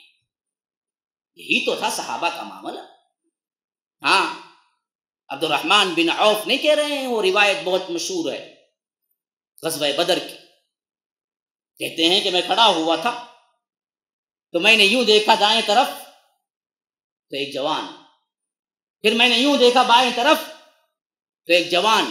جوان کا مطلب کیا نہیں ہے 20-25 سال کا نہیں، 15 کا یاد رکھو، 15 کا، کیونکہ اللہ کے رسول 15 سے کم کا قبول نہیں کرتے تھے. جنگ میں چھوٹے بچے کیا کرتے تھے شوق جہاد میں، یوں اپنے پنجوں پہ چل کے آتے تھے اللہ کے رسول کے پاس تاکہ بڑے دکھیں اور اللہ کے رسول جہاد میں شامل کریں. ہمارے بچے مووی دیکھنے کے لیے چل کے آئیں گے، بھاگ کے آئیں گے. تھیٹر میں ٹکٹ لینے کے لیے کیا ہے، بھاگ کے جائیں گے. ان کو کیا معلوم دین اسلام. صحابہ کا معاملہ بالکل الٹ تھا. معلوم تھا اللہ کے رسول بچہ دیکھیں گے تو نہیں شامل کریں گے، تو اس واسطے پنجوں کے بل چل کے آ کے کہتے تھے کہ ہائٹ دکھانے کے لیے کہ اللہ کے رسول ہم بھی جوان ہیں. لیکن اللہ کے رسول عمر پوچھا کرتے تھے، عمر کیا ہے تمہاری؟ جو بچہ یہ کہتا تھا کہ 14 ہے تو کہتے تھے کہ ہم 15 سے مکمل نہیں ہونے تک نہیں لیتے، آپ واپس جائیے، 15 مکمل ہوگا تو ہم لیں. اسی مرحلے میں وہ واقعہ بھی قابل ذکر ہے جب جو صحابہ آ کے اس بات میں لڑ پڑے کہ اللہ کے رسول صلی اللہ علیہ وسلم نے پوچھا عمر کیا ہے. ایک نے بتایا کہ 15 اور دوسرے نے بتایا کہ 14. اللہ کے رسول 14 بتانے والے کو کہا کہ تم واپس چلے جاؤ، اور 15 بتانے والے کو کہا کہ تم آ جاؤ. تو وہ 14 والا بچہ کہا کہ اللہ کے رسول اگر اس کا اور میرا مقابلہ کشتی کا رکھ دیں گے تو کشتی میں اسے پچھاڑ دوں گا. کیا شوق جہاد ہے دیکھو یار. آج ہمارے نوجوان کہاں سگریٹیں پھونک پھونک کے اپنی جوانی برباد کر رہے ہیں، کہاں قتل غارت گری میں اور فحاشی اور ریانی میں، نیٹ میں، فیس بک میں، واٹس ایپ میں اپنی جوانی برباد کر رہے ہیں. کہاں یہ اللہ والے بندے جو شوق جہاد میں آ کے کہہ رہے ہیں کہ اللہ کے رسول مجھے بھی شامل کر لیجئے، لیکن میری عمر 14 ہے، لیکن پھر بھی آپ دراصل میرا مقابلہ کر کے دیکھ لیں، میں ان کو پچھاڑ کے رکھ دوں. اللہ کے رسول مسکرائے اور کہا کہ اچھا چلو کر لیتے ہیں تمہارے ہی تحت. کہا کہ دونوں مقابلہ کر. واقعتاً وہ 14 والا بچہ تھا نا، وہ 15 والے کو پچھاڑ دیا. اللہ کے رسول صلی اللہ علیہ وسلم نے کہا کہ ہاں تم اس قابل ہو کہ 14 کے ہوتے ہوئے میں تم کی جماعت میں داخلہ کر لیا، ان کو بھی کہ آ جاؤ. تو یہ تھے صحابہ. تو 15 کا بچہ تھا ادھر بھی، 15 کا بچہ تھا ادھر بھی. عبد الرحمن بن عوف کہتے ہیں کہ میں نے دیکھا کہ دائیں اور بائیں دونوں چھوٹے چھوٹے بچے. میں نے اپنے دل میں کہا کہ عبد الرحمن صف میں بھی تم نے کیا صف پائی کہ ادھر بھی کمزور ادھر بھی کمزور، ایسے میں تم درمیان میں ہو. تم تو بہادروں اور بڑے بڑے لوگوں کے ساتھ ہونا چاہیے. ابھی میں یہ سوچ رہا تھا کہ دائیں والا پوچھا کہ چچا جان یہ سامنے والے لشکر میں ابو جہل کون ہے؟ میں نے کہا کہ ابو جہل سے لینا دینا کیا ہے، وہ تو پورے مکے کا سردار ہے، اور پورے جو لشکر آیا ہوا ہے 1000 کا لشکر ان سب کا سب سے بڑا سردار ہے، اس سے تم کرو گے کیا؟ کہا کہ نہیں پھر اتنا بتا دیجئے کہ وہ ہے کہاں، کیونکہ ہم اسے پہچانتے نہیں، ہم انصاری ہیں اور آپ پہچانتے ہیں کیونکہ آپ مہاجر ہیں. تو اسی وقت ابو جہل وہاں سے گزرا جو صفوں کو ترتیب دے رہا تھا. تو حضرت عبد الرحمن بن عوف کہتے ہیں کہ میں نے کہا کہ لو یہ ہے وہ جو تم پوچھ رہے تھے. تو زبان سے نکلا جوان کے کہ اللہ کی قسم میں اس کو اللہ کے لیے قتل کر کے رہوں گا، کیونکہ میں نے سنا کہ یہ مکے میں اللہ کے رسول کو گالیاں دیا کرتا تھا. آج بھی بہت سے بدبختوں کی زبانیں لمبی ہوئی ہیں اسلام اور اللہ کے رسول کے خلاف، جن کی زبانیں کترنی ہیں. لیکن کاش کہ ہمارے پاس وہ نوجوان مل جائے جو صلاح الدین ایوبی بنے، جو عمر ابن الخطاب بنے، جو نور الدین سنگی بنے. کہاں ہیں وہ؟ کہاں گئی وہ مائیں؟ ہماری تو نسلیں کیا ہے گن کھا گئے. ہم تو صرف دکھاوے کے رہ گئے. تحسبهم جميعا وقلوبهم شتى واذا رايتهم تعجبك اجسامهم وان يقولوا تسمع لقولهم كانهم خشب مسنده يحسبون كل صيحه عليهم هم العدو قاتلهم الله ان يؤفكون. یہ حالت ہماری ہی ہے جو اللہ نے منافقین کی. وَإِذَا رَأَيْتَهُمْ تُعْجِبُكَ أَجْسَامُهُمْ، دیکھنے میں تو بڑے خوش لباس، بڑے بارعب لگتے ہیں یہ لوگ. وَإِن يَقُولُوا تَسْمَعْ لِقَوْلِهِمْ، بولتے ہیں تو اتنا میٹھاس، اتنا نرم کہ سنتے چلے جائیں. كَأَنَّهُمْ خُشْبٌ مُّسَنَّدَةٌ، گویا کہ کیا ہیں یہ کھوپڑی لکڑی ہیں جن کے اندر کچھ ہوتا نہیں ہے. يَحْسَبُونَ كُلَّ صَيْحَةٍ عَلَيْهِ، ہر چیخ کو اپنے خلاف سمجھتے ہیں. هُمُ الْعَدُوُّ، اصل میں یہی بدبخت ہیں جو اللہ کے اور مسلمانوں کے دشمن ہیں. فاحذرهم، ڈرو ان سے. قاتلہم اللہ، اللہ ان کو مارے. یہی حالت ہماری. دیکھنے میں تو بڑے خوش لباس ہیں، بڑی بڑی ڈینگیں ہانپنے میں، شیخی بھکارنے میں تو ہم بڑے، لیکن معاملہ اتنا ڈرپک ہے کہ ایک آواز مل جائے دشمنوں کی تو چھپ کے اندر بیٹھ جاتے ہیں. سمجھتے ہیں ہمارے خلاف سازشیں ہو رہی ہیں، ہمارے خلاف ہاں کچھ مت کرو، ہاں سازشیں ہو رہی ہیں. ارے کب تک جی ڈر ڈر کے مرو گے؟ کب ڈراؤ گے؟ کتنا ڈراؤ گے؟ دن دھاڑے موب لنچنگ ہو رہی ہے، تمہارے اندر کوئی تحریک نہیں. دن دھاڑے مسلمانوں کا قتل عام ہو رہا ہے، تمہارے اندر کوئی افسوس نہیں. صرف لگاؤ لگاؤ لگاؤ لگاؤ، بٹھو بٹھو بٹھو، صبر کرو. کب تک؟ اس کا مطلب یہ نہیں ہے کہ میں تلوار لے کے نکل جاؤ بول رہا ہوں، بدبختی ہے یہ بھی. کچھ تو کرنے کا ذہن تو بناؤ، سوچو، تبدیل تو ہو. ڈر کے مارے کب تک رہو گے؟ خوف سے نکلو، اللہ پہ توکل کرو، منافق کا رویہ نہ اپناؤ. ہمارے جوانوں کو کوئی گول دیا ہی نہیں گیا، اس واسطے ہی تو برباد ہو رہے. تو وہ چھوٹا بچہ سمجھ رہا تھا میرے اوپر ذمہ داری کیا ہے. یہ نہیں سوچا کہ وہ رسول کو گالی دیتا ہے تو میری عمر کیا ہے، 14، میں کیا کروں گا. بڑے لوگ سوچے نا، وہ بچہ سوچا کہ میری ذمہ داری بنتی ہے کہ اس کی زبان کھینچ ڈالوں میں. آج بھی جو زبانیں استعمال کر رہے ہیں، وسیم رضوی جو کر رہا ہے، کون اس پہ زبان دیا ہے؟ کون اس پہ بیان دیا؟ ہمارے بڑوں کو بیان دینا چاہیے کہ بدبخت کو کافر اعلان کرے، پھر اس کے بعد کہے اگر وہ مسلمان ہو کے کرے کہ اسے جیل میں ڈال دے.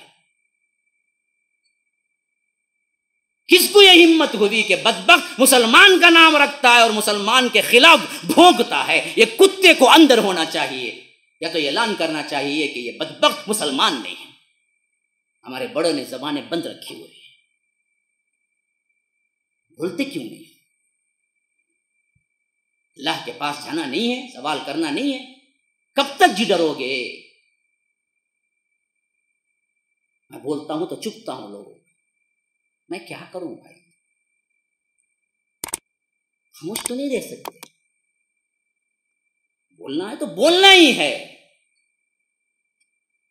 یہاں نہ بولوں گا تو وہاں پکڑا جاؤں گا. بعض لوگ صرف اس بات سے چڑھتے ہیں کہ میں کھل کے بولتا ہوں، کروں تو کیا کروں؟ برداشت تو نہیں ہوتا. اللہ نے ایمانی حمیت دی ہے تو خاموش تو نہیں بیٹھ سکتے. کب تک یہ بدبخت بھوکتے رہیں گے؟ جب چاہے جو چاہے اسلام کے خلاف بولتے رہیں گے. ان کی زبانوں کو کترنا ضروری ہے. جیسا کہ راحت اندوری ابھی انتقال کرتا، ان کا مشہور ترین شعر ہے جو بڑا پسند ہے مجھے. انہوں نے اس وقت کہا تھا جب کیا ہے بش نے کیا اسلام کے خلاف زہر انگلا تھا. وہ زمانے میں میرا بچپنا تھا، میں ان کا مشاعرہ اٹینڈ کیا ہوں جب وہ چنئی میں آئے تھے. بڑے پائے کے شاعر ہیں. انہوں نے کہا کہ تیری زبان کترنی ضروری ہے، تجھے مرض ہے کہ تو بار بار بولتا ہے. نام نہیں لیا تھا انہوں نے، لیکن یہ خلاف اسی کے کہا تھا جب وہ بش نے زہر انگلا تھا. بغیر نام لیے انہوں نے اشارہ کیا تھا کہ تیری زبان کترنی ضروری ہے، تجھے مرض ہے کہ تو بار بار بولتا ہے، بھیجا بولتا ہے. آج بھی اسی طرح کے بہت سے وسیم رضوی پیدا ہو رہے ہیں جن کی زبانوں کو کترنا ضروری ہے. ان لوگوں کو مرض لگ گیا ہے کہ یہ بار بار بولتے ہیں. جہاں ان کو بولنا ہی نہیں چاہیے وہاں بولتے ہیں. تو گول بناؤ، مقصد بناؤ، بالمقصد زندگی گزارو. میرا جینا میرا مرنا اسلام کے لیے ہے، میری توحید کے لیے ہے، میرے اللہ کے لیے ہے. میں جوان بنا ہوں تو میرا تن من دھن اس اسلام کی قربانی کے لیے ہے. میں بالفعل منظم بالترتیب کام کروں گا. یہ نہیں کہ کیا ہے جوشیلے چند نعرے لگا دیے یا چند جلوسوں میں داخل ہو گئے یا چند نوجوان جیل میں چلے گئے. نہ، یہ بے ترتیبی کی زندگی آپ چھوڑ دیں، بالترتیب زندگی گزاریں. میں یہ بات اس لیے نہیں کہہ رہا ہوں کہ نوجوان ابھی نکل جائے، نہ، میں صرف احساس ذمہ داری پہ کہہ رہا ہوں کہ اپنے لحاظ سے کوئی بھی قدم ہرگز نہ اٹھائیں. میں کہہ رہا ہوں کہ منظم ہو، مقصد بنو، بالمقصد تیاری کرو. مجھے بہت خوشی ہوتی ہے جب میرے نوجوان بہت سے میرے بیانات سن کے مجھے پرسنل فون کرتے ہیں، مولوی صاحب آپ کا میں نے سنا، عمل کرنا چاہتا ہوں، میں کیا کروں؟ لیکن ابھی تک میرا کوئی ٹھکانہ، میرا کوئی مضبوط ایک جگہ مرکزیت نہیں ہوئی، تو میں کچھ ابھی ان لوگوں کو نہیں دے سکتا، بس ان کو اخلاقی تربیت ہی کر سکتا. لیکن ہمیں اٹھنا چاہیے، کیونکہ جوانوں سے ہی تقدیریں بدلتی ہیں. عقابی روح جب بیدار ہوتی ہے جوانوں میں، نظر آتی ہے ان کو اپنی منزل پاسبانوں میں، آسمانوں میں. سب سے پہلی چیز ذہن. تو وہ بچہ جانتا تھا اللہ کے رسول صلی اللہ علیہ وسلم کو گالی دینے والے کو ہم چھوڑنا نہیں ہے. اور ادھر جیسے ہی پلٹ عبد الرحمن بن عوف کہتے ہیں کہ وہی سوال اس بچے نے بھی پوچھا کہ چچا جان ذرا یہ ابو جہل کون ہے بتلا دیجئے. انہوں نے کہا کہ کیا سروکار؟ کہا کہ نہیں، میں نے سنا کہ یہ اللہ کے رسول کو گالیاں دیتا، اگر یہ مل جائے تو پھر میں اس پر بل پڑوں گا، پھر اس کے بعد یا تو میں رہوں گا یا تو وہ رہے گا، جب تک وہ رہے گا یا تو میں نہیں، میں اس کو ختم کر دوں گا تو میں رہوں گا. عبد الرحمن بن عوف کہتے ہیں کہ ان دونوں کے بچوں کی باتوں کو سن کر میں نے سوچا کہ میں کمزور ہوں، یہ بہادر. ابھی تھوڑی دیر پہلے سوچ رہا تھا دو کمزوروں کے درمیان میں کہاں پھنس گیا ہوں. اب سوچ رہا تھا کہ یہ دونوں بہادر ہیں. میرے ذہن میں یہ نہیں آیا کہ میں ڈائریکٹ ابو جہل سے مقابلہ کروں، لیکن ان بچوں کے ذہن میں آ چکا ہے کہ میں نکلوں اور ان دونوں کے کیا ہے، ان دونوں کے اندر یہ امنگ آرزو ہے کہ ہم ابو جہل کو قتل کر دیں. اور جیسے ہی صفوں کو ترتیب دیتے ہوئے ابو جہل گزرا، میں نے کہا کہ لو جی تمہارا شکار یہی ہے. تو بچے پھلانگتے ہوئے اپنے گھوڑے کو دوڑایا اور بل پڑے، اور ان دونوں نے مل کر اس طرح اس کو لیا اور ذبح کیا جیسے مرغی کی ذبح کرتے ہیں، اس طرح یہ دونوں اپنی تلواروں کے ساتھ اس پر بل پڑے. اس نے کہا کہ کاش کہ مجھے کوئی قتل کرنے والا بڑا ہوتا، میں اتنی ذلت کی موت مر رہا ہوں کہ مجھے قتل کرنے والے بھی جو چھوٹے چھوٹے بچے ہیں. یہ جوان ہے، یہ جوان ہے. جہاد میں یہ اس طرح تھا. علم میں حضرت معاذ جیسی شخصیت، نوجوان، صرف 18 سال کی عمر، اللہ کے رسول صلی اللہ علیہ وسلم پر اسلام قبول کیا تو اپنا تن من دھن سب کچھ لگا دیا. ایسا پڑھا، ایسا پڑھا، ایسا پڑھا، ایسا علم حاصل کیا، حتیٰ کہ اللہ کے رسول نے اعلان کر دیا تھا صحابہ میں، اعلمہم بالحلال والحرام معاذ بن جبل. حلال اور حرام کے معاملے میں سب سے زیادہ صحابہ میں سب سے بڑا عالم معاذ ہے. ابو بکر عمر نہیں ہے، نام نہیں لیا ان کا. کہا کہ حرام حلال فقہ کو جاننا ہے تو معاذ سے جانو، کیونکہ تم میں سب سے زیادہ علم والا حرام اور حلال کے معاملے میں معاذ ابن جبل ہے، ان سے پوچھا کرو فتویٰ. کہاں 18-20 سال کا جواب. پڑھو تو ایسا پڑھو. جن نوجوانوں کے اندر قوت ہے وہ قوت کے ساتھ دفاع کریں اسلام کا. جن نوجوانوں کے اندر ذہانت ہے وہ علم کے ساتھ دفاع کریں. معاذ بنو، کوئی معوذ بنے، کوئی معاذ بنے. یہ جو نوجوان حملہ کیے نا ان کا نام تھا معوذ. یہ نوجوان جو آگے رہے ان کا نام تھا معاذ. نوجوانوں سنو، تمہارا گول یہی ہونا چاہیے کہ میں معاذ بنوں گا یا معوذ بنوں گا، یا ابن عباس بنوں گا یا ابن عمر بنوں گا. گول لگاؤ، مقصدیت رکھو، مجھے بننا کیا ہے. ہمارے پاس کوئی مقصد نہیں. آخری کوئی بندہ کچھ اچھا سوچتا بھی ہے تو کیا ہے، انجینئر بنوں گا، ڈاکٹر بنوں گا، ڈاکٹر بنوں گا، انجینئر بنوں گا. بن کے ہوگا نا بھائی. گلی گلی کو ڈاکٹر ہے نا بھائی. ابھی کتنے ڈاکٹر بنتے ہیں، گلی گلی کو انجینئر ہے. ہمارے زمانے میں سب بیماری کو ایک ڈاکٹر. کہاں جانا؟ ہمارا فیملی ڈاکٹر. وہ کون انہیں چیپ خالی پیراسیٹامول لکھ کو دیتا, نہیں 10 روپے لے کو جاؤ کھا لے کو آ جاؤ. اللہ کا دیکھو, اللہ کا کتنا شکر تھا اس زمانے میں. وہ ایک پیراسیٹامول میں پورے بیمار نہ چل جاتے, کرونا گرونا پرونا کیا کیا رہا ہیں کہ پورے نہ چل جاتے. کیا ابھی نہیں کیا ہوا, تبھی وہ ڈاکٹر کہنے گئے ایک سوئی دیتا نہیں آ کر, انہیں گورنمنٹ ہاسپٹل کے ماترے ملتے, ملا کو کھا لیے, اللہ کا نے دعا کر لیے, سو گئے. اچھا آج کیا ہے, ہر چیز کو الگ اسپیشل ہونا, آنکھ کو الگ, ناک کو ENT, دانتوں کو ڈینٹسٹ, پیٹ کو کیا کی ایمرالوجی, فزیالوجی, کیا کی لجی, وہ لجی, یہ لجی. چلو اب آگے چل کو کیا ہوں گا معلوم کیا, آنکھ کا ڈاکٹر کی. اچھا لیفٹ رائٹ تو جا, میں لیفٹ کا دیکھتا تو رائٹ کو جا. ڈینٹسٹ میں بھی یہ ہوں گا بھائی دانت میں ذرا لیفٹ رائٹ کا میں نہیں وہاں, میں لیفٹ کا دیکھتا تو دوسرے ڈاکٹر کا. ایسا بھی ہو جانا رشتہ الگ الگ. ابھی کیا کیا ٹکڑے کرنے ہیں نہیں معلوم, دیکھتا تو ایک ڈاکٹر پورے محلے کو کافی تھا. اب گلی کو 4 رہے تو بھی ہم کو اطمینان نہیں, پھر اسپیشلسٹ کرنے جانا کرتا. انہیں اسپیشل بول کو گردے نکال لیتا, تجھے گردہ نہ آیا تو کائی کچھ رہنا, تجھے گردے نکال دیتا ہوں میں. گردے چھوڑ ڈاکٹر کتنے ہی بولو, کتنے کی اس کو بولے تو وہ تو کیا ہے, بہت بڑا مافیا ہے, وہ میڈیکل مافیا ہے الگ سے ایک بہت بڑا. اب بولے تو کیا کیا بولیں گے. ہاں خیر, انجینئر ڈاکٹر بھی بنو نہیں, ٹاپ میں جاؤ. میں ہمیشہ کرتا تھا, میرے والد رحمہ اللہ کی ہمیشہ ایک بات ہمیں کیا ہے میرے ذہن میں ثبت ہے, ہم کو کہتے تھے کہ بیٹا کچھ بننا ہے تو ٹاپ میں بنو, کیونکہ ٹاپ کی جگہ خالی ہے. درمیانی نہیں بننا, درمیان بے شمار ہے. کوئی بھی فیلڈ سیلیکٹ کرو, جوان ہے نا ابھی سے رکھو, اس فیلڈ میں جاؤں گا تو ٹاپ میں جاؤں گا, درمیانہ نہیں. درمیان 1000 ہیں.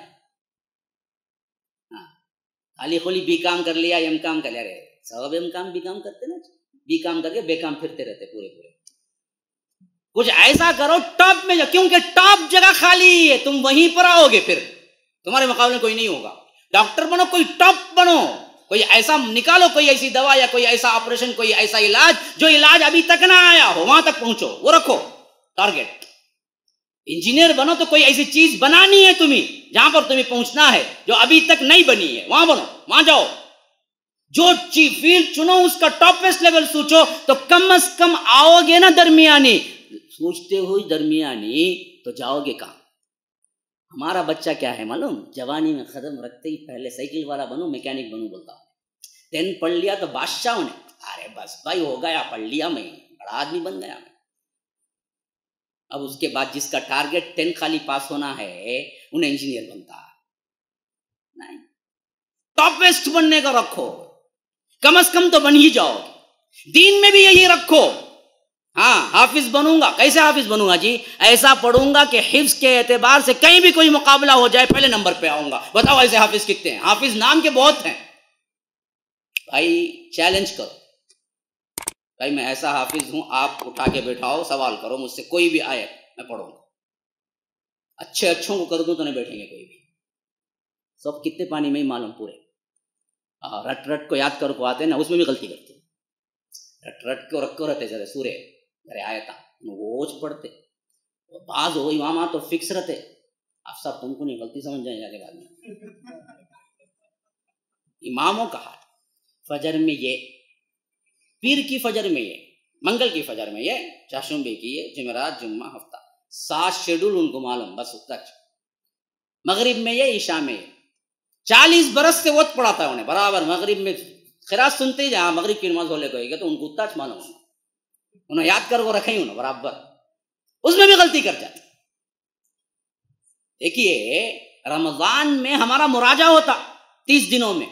جب 30 دنوں میں مراجعہ ہو سکتا ہے, پورے سال میں ایک قرآن کا مراجعہ نہیں ہو سکتا نمازوں میں, فجر ظہر فجر اور مغرب اور عشاء میں. ایسا سسٹم کہاں ہے ہاں, تاکہ مقتدیوں کو پورا قرآن سننے کو ملتا.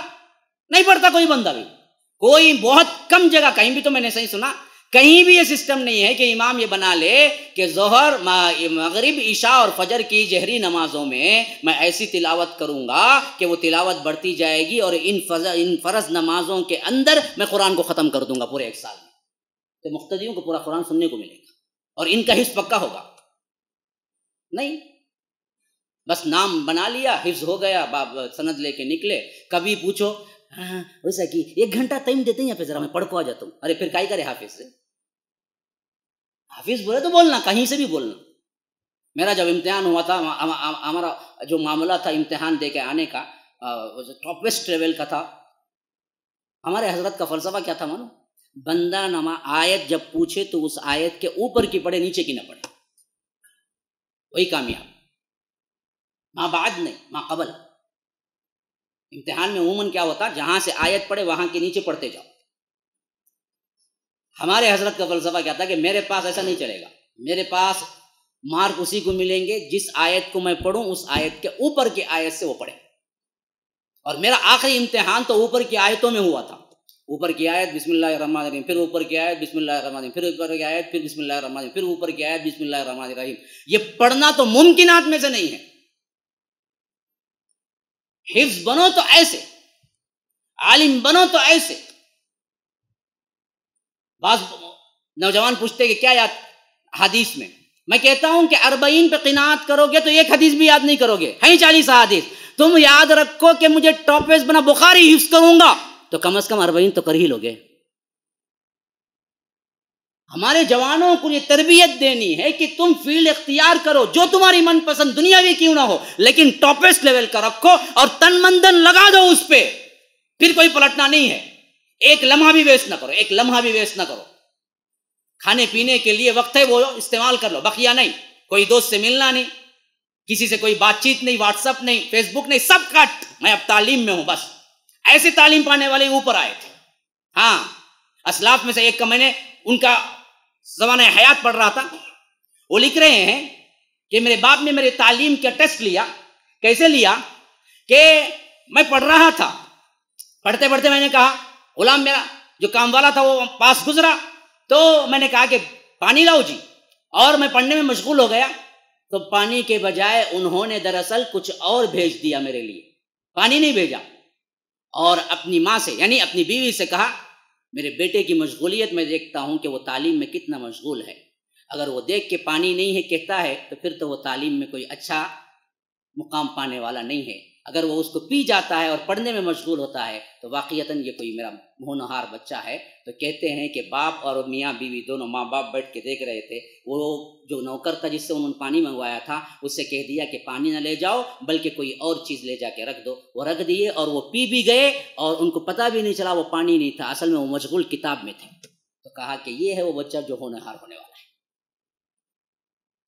یہ ہے جو اپنا تن مندن تعلیم میں لگا دیا ہے، اب اسے احساس بھی نہیں ہوتا کہ اس نے کیا پیا. یہی حال تو امام مسلم کا آ رہا ہے. بھائی اسلاف میں بھی ہے، آپ کو معلوم ہے امام مسلم جیسی شخصیت کی وفات کیسے ہوئی پتہ ہے؟ حالانکہ صرف 55 سال ہے ان کی پوری عمر، 55 ایئرس، انتقال ہو گیا. آج 70-80 کے لٹکے ہوئے ہیں، کوئی انقلابی کام کوئی کام کیا ہی نہیں. زندگی یہ زندگی ہے، بس کھانا پینا مر جانا. کچھ کر کے دکھاؤ جی. امام مسلم کی وفات کیسے ہوئی پتہ ہے؟ ایک بندے نے ان سے سوال کیا. اب اس سوال کا جواب حضرت امام مسلم رحمہ اللہ کے ذہن میں نہیں تھا، تو انہوں نے کتابیں چھان مارنا جو انہوں نے اپنی لائبریری تیار کی تھی نا، اس لائبریری میں داخل ہو گئے. اب لائبریری میں اتفاق سے ہوا کیا تھا کہ کھجور کا ایک ٹوکڑا رکھا ہوا تھا ضرورت کے وقت کھانے کے لیے. اور انہوں نے کیا کیا، ایسی مشغولیت اختیار کی کتابوں کو چھاننے میں اور مسئلے کے نکالنے میں جواب کہ پڑھتے جاتے تھے، ایک ایک کھجور کھاتے جاتے تھے، پتہ ہی نہیں چلا پورا ٹوکرا کھا گئے. گرمی ہو گئی اور اس کے بعد اسی سے پیٹ کی بیماری ہوئی اور وفات ہوئی. انہوں نے یہ احساس تک ان کے ذہن میں نہیں رہا کہ میں کھجوریں کھا رہا ہوں. کھجور بھی ایک حد تک ہی کھانا ہے، پورا ٹوکرا کھا گئے تو کیا ہے، وہ تو سخت گرم ہے اور اس کے لحاظ سے انہیں کیا ہے، اسی کی وجہ سے ان کی وفات ہوئی. علماء اسلاف نے ان کی وفات کی یہی وجہ لکھی ہے. تو اپنے کسی کام میں جاتے تھے تو مشغولیت اتنی ہوتی تھی کہ کسی کی طرف توجہ نہیں کرتے تھے.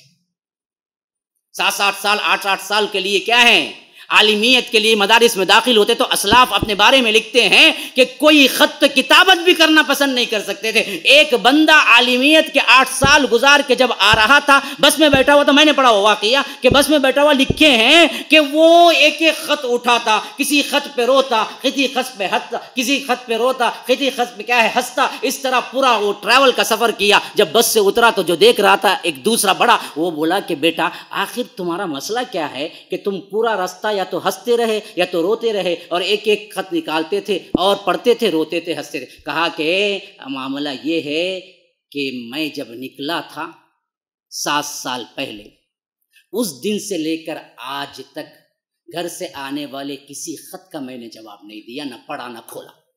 سب کو میں نے کیا کیا, جمع کے رکھ دیا تھا, کیونکہ تعلیم میں حرج ہوگا. پھر جب میں نے مکمل کر کے آج ہے وہ دن جہاں واپس جا رہا ہوں, تو بس میں مجھے وقت ملا تو میں کھول کے پڑھنے لگا, تو وہ 8 سال کی پوری کیفیت وقتاً فوقتاً جو آئے تھے وہ خطوط, اس میں دیکھا تو کبھی کسی کے انتقال کی خبر تھی تو رو رہا تھا, کسی کے پیدائش کی خبر تھی تو ہنس رہا تھا. زندگی یوں گزرتی تھی اسلاف. ایک ایک مرحلہ, ایک ایک منٹ ان کے لیے قیمتی تھا, اور جس مقصد کے لیے وہ کر لیتے تھے اس مقصد کے علاوہ کوئی مقصد نہیں رکھتے تھے اپنے آگے. مجھے صرف یہ بننا ہے تو بننا ہے. یہ نکلے پھر امام ابن حنبل, یہ نکلے امام ابن تیمیہ, یہ نکلے امام ابن القیم, امام ابن الکثیر, امام ابو حنیفہ, امام شافعی, امام احمد ابن حنبل, امام مالک. کیسے جی ہوئے؟ یہی تو تھا. حضرت امام مالک کہتے ہیں کہ 13 سال کی عمر تھی, 13 سال کی عمر میں نے فقہ میں مکمل عبور حاصل کر لیا تھا. کوئی سوال ایسا نہیں تھا, کوئی کتاب ایسی نہیں تھی جو میں نے نہ پڑھ لیا ہو. 13 سال کی عمر, صرف 13 سال. آج 13 سال کے بچے کو سوائے کرکٹ کے علاوہ معلوم کیا چاہیے؟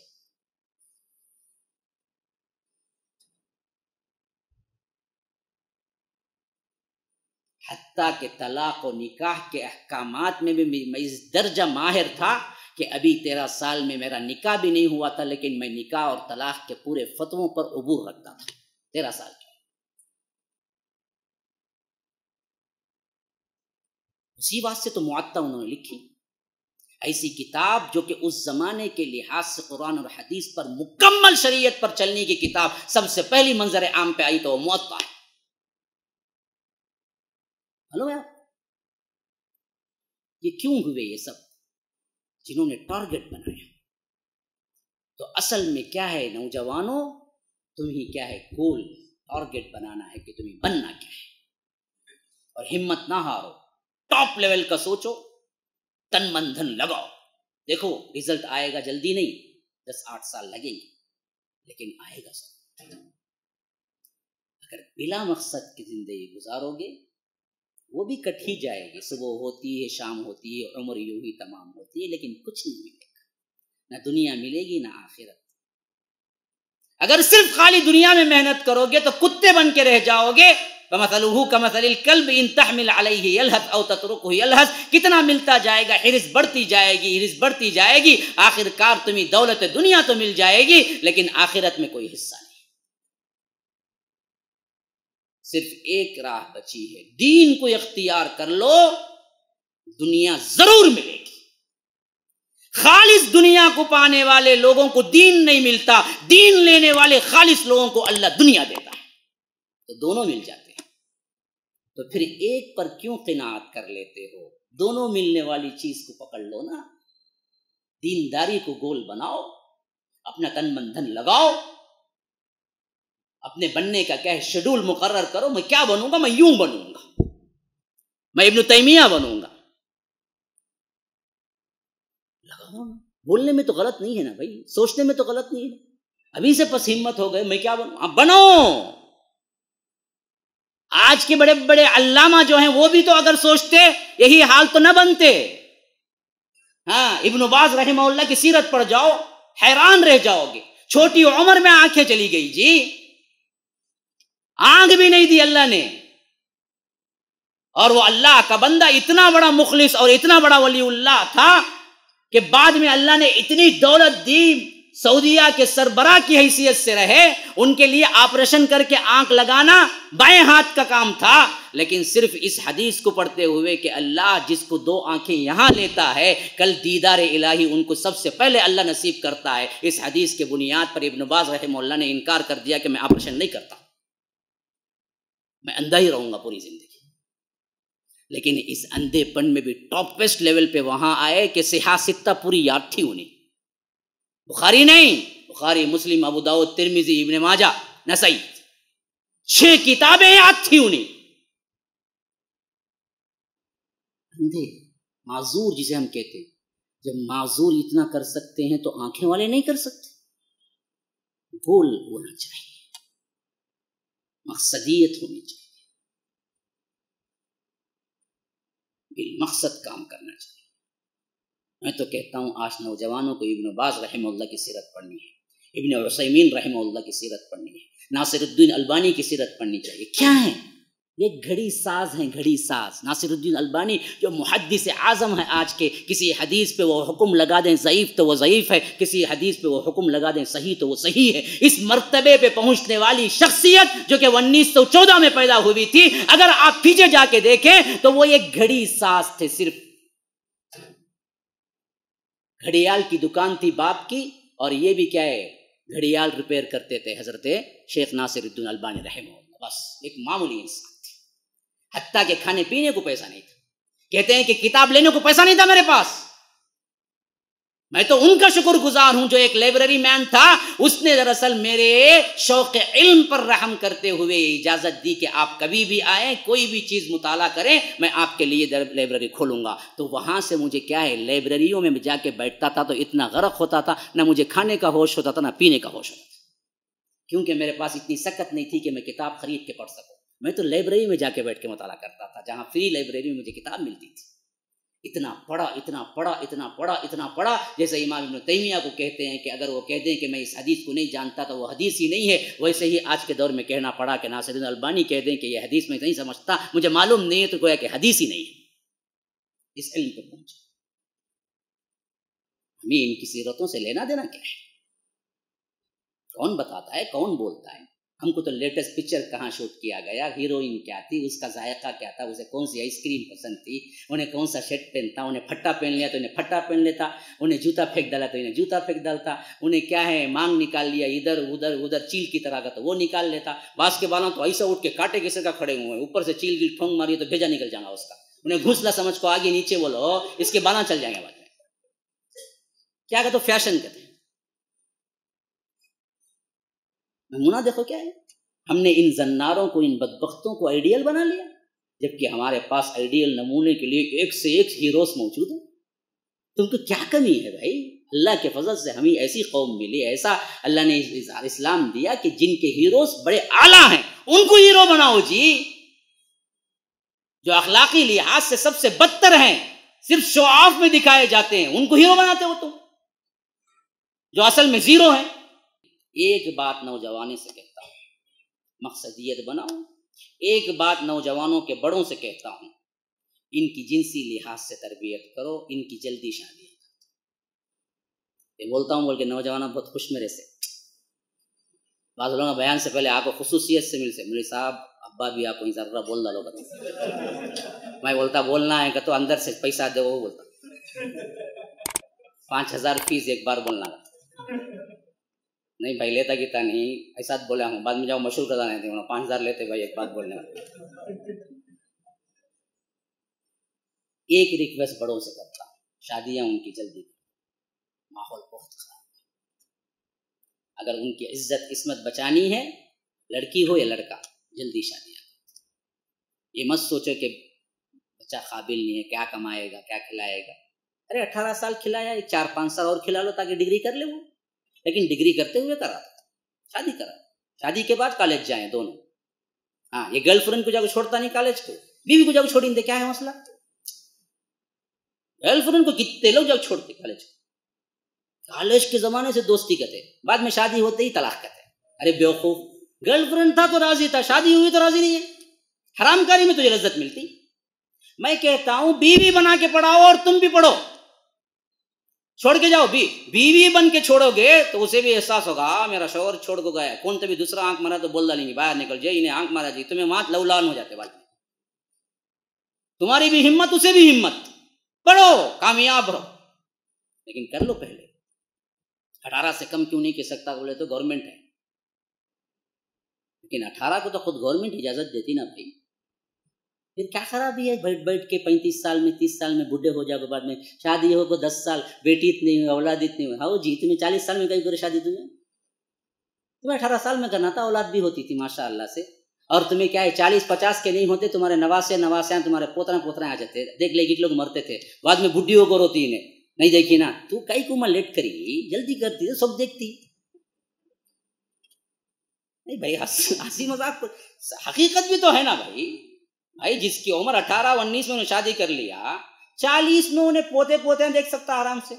اس کا بیٹا بڑا ہو جاتا, اسے بھی 18 میں کر ڈالے تو 18 30 پر 6, ہاں 36 میں اسے پوتا ہو جاتا, یعنی تو نواسا ہو جاتا.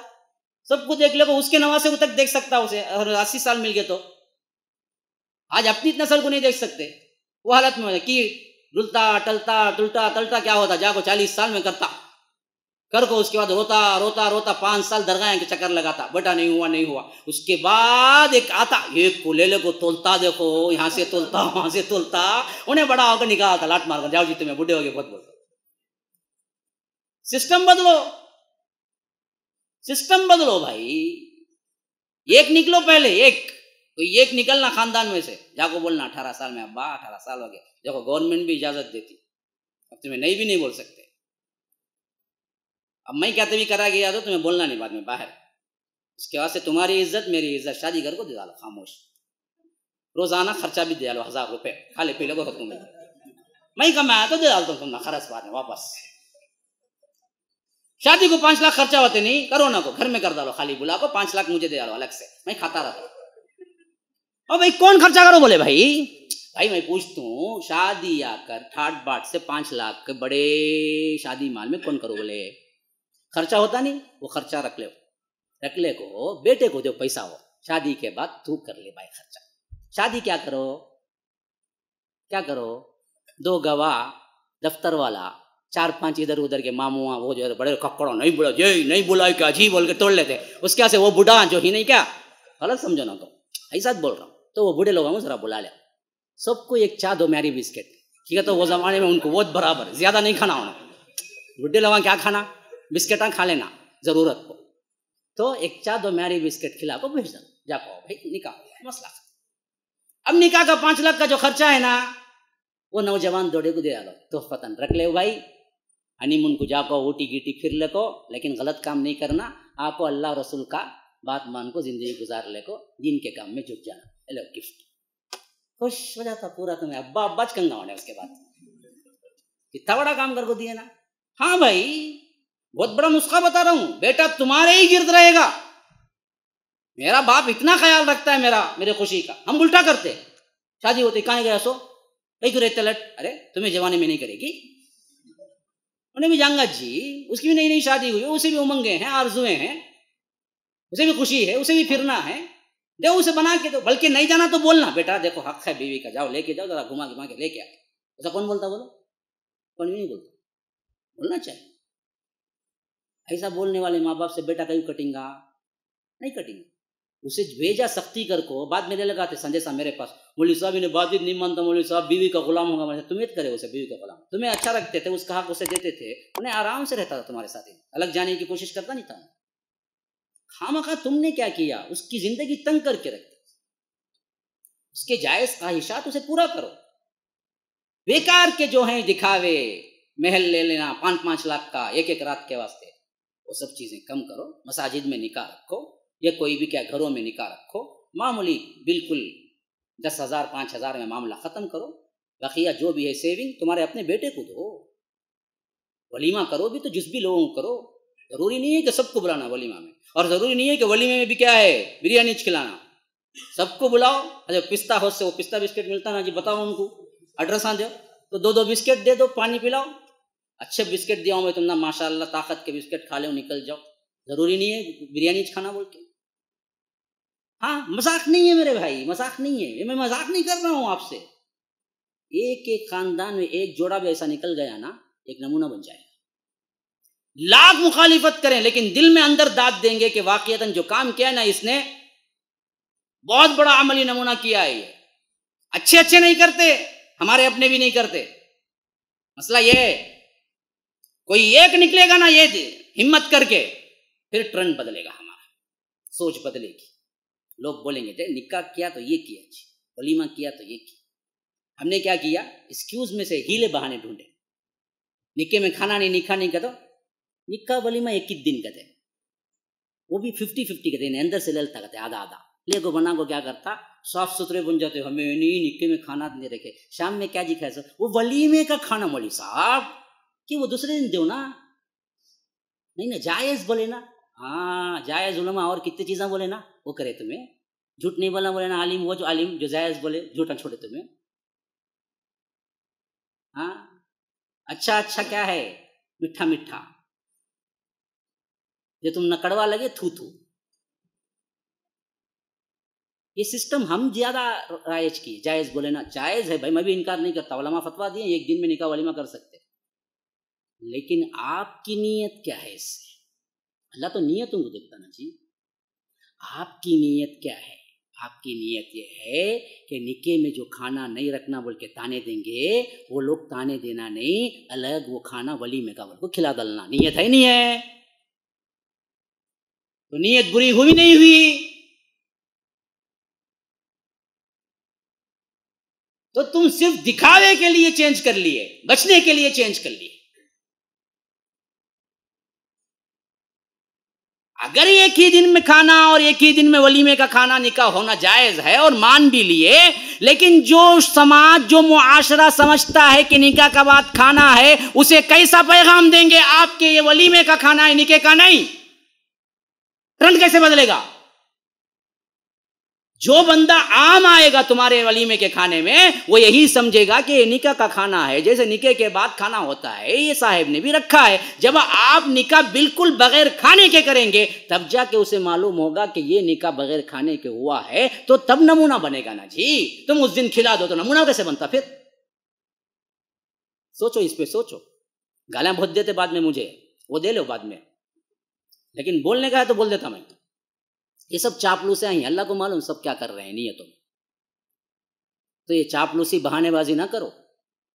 امت کو دکھانا ہے تو پہلے دن نکاح کرو، کچھ نہ کھلاؤ، دوسرے دن کھلاؤ بلا کے، تب معلوم ہوگا کہ نکاح میں کوئی کھانا نہیں ہے ضرورت. ڈش کرانت نہ نکالو. اب یہ بدنامی میں بات کرو کہ کیا ہے جاوید عثمان ربانی نکاح کا کھانا ایک دن ولیمہ کرنا نہیں جائز نہیں بولتے. نہیں، میں جائز بولتا ہوں. علماء نے فتویٰ دیا، میں مانتا ہوں، لیکن طریقہ سمجھانے کا یہ نہیں ہوتا. آپ دوسرے دن کریں گے تو لوگوں کو معلوم ہوگا اس نے صحیح نکاح کیا ہے. هذا وبالله التوفیق. صلی اللہ وسلم علی نبینا محمد. صلی اللہ علیہ ولکم ولسائر المسلمین من کل ذنب فاستغفروه انه هو الغفور الرحیم. السلام علیکم ورحمۃ اللہ وبرکاتہ. سامعین و ناظرین، الحمدللہ مسجد السلام کی تکمیل بہت جلد مکمل ہونے والی ہے. اس کے لیے آپ حضرات سپورٹ کیجئے. اللہ تبارک و تعالی آپ کی مدد کرے گا. صدقات و خیرات کے ذریعے، مرحومین کے نام سے، اور بھی دوسرے جو انفاق کے ذرائع ہیں، ان تمام سے مسجد السلام کو اور MSLA ٹی وی کو آپ سپورٹ کرتے رہیے.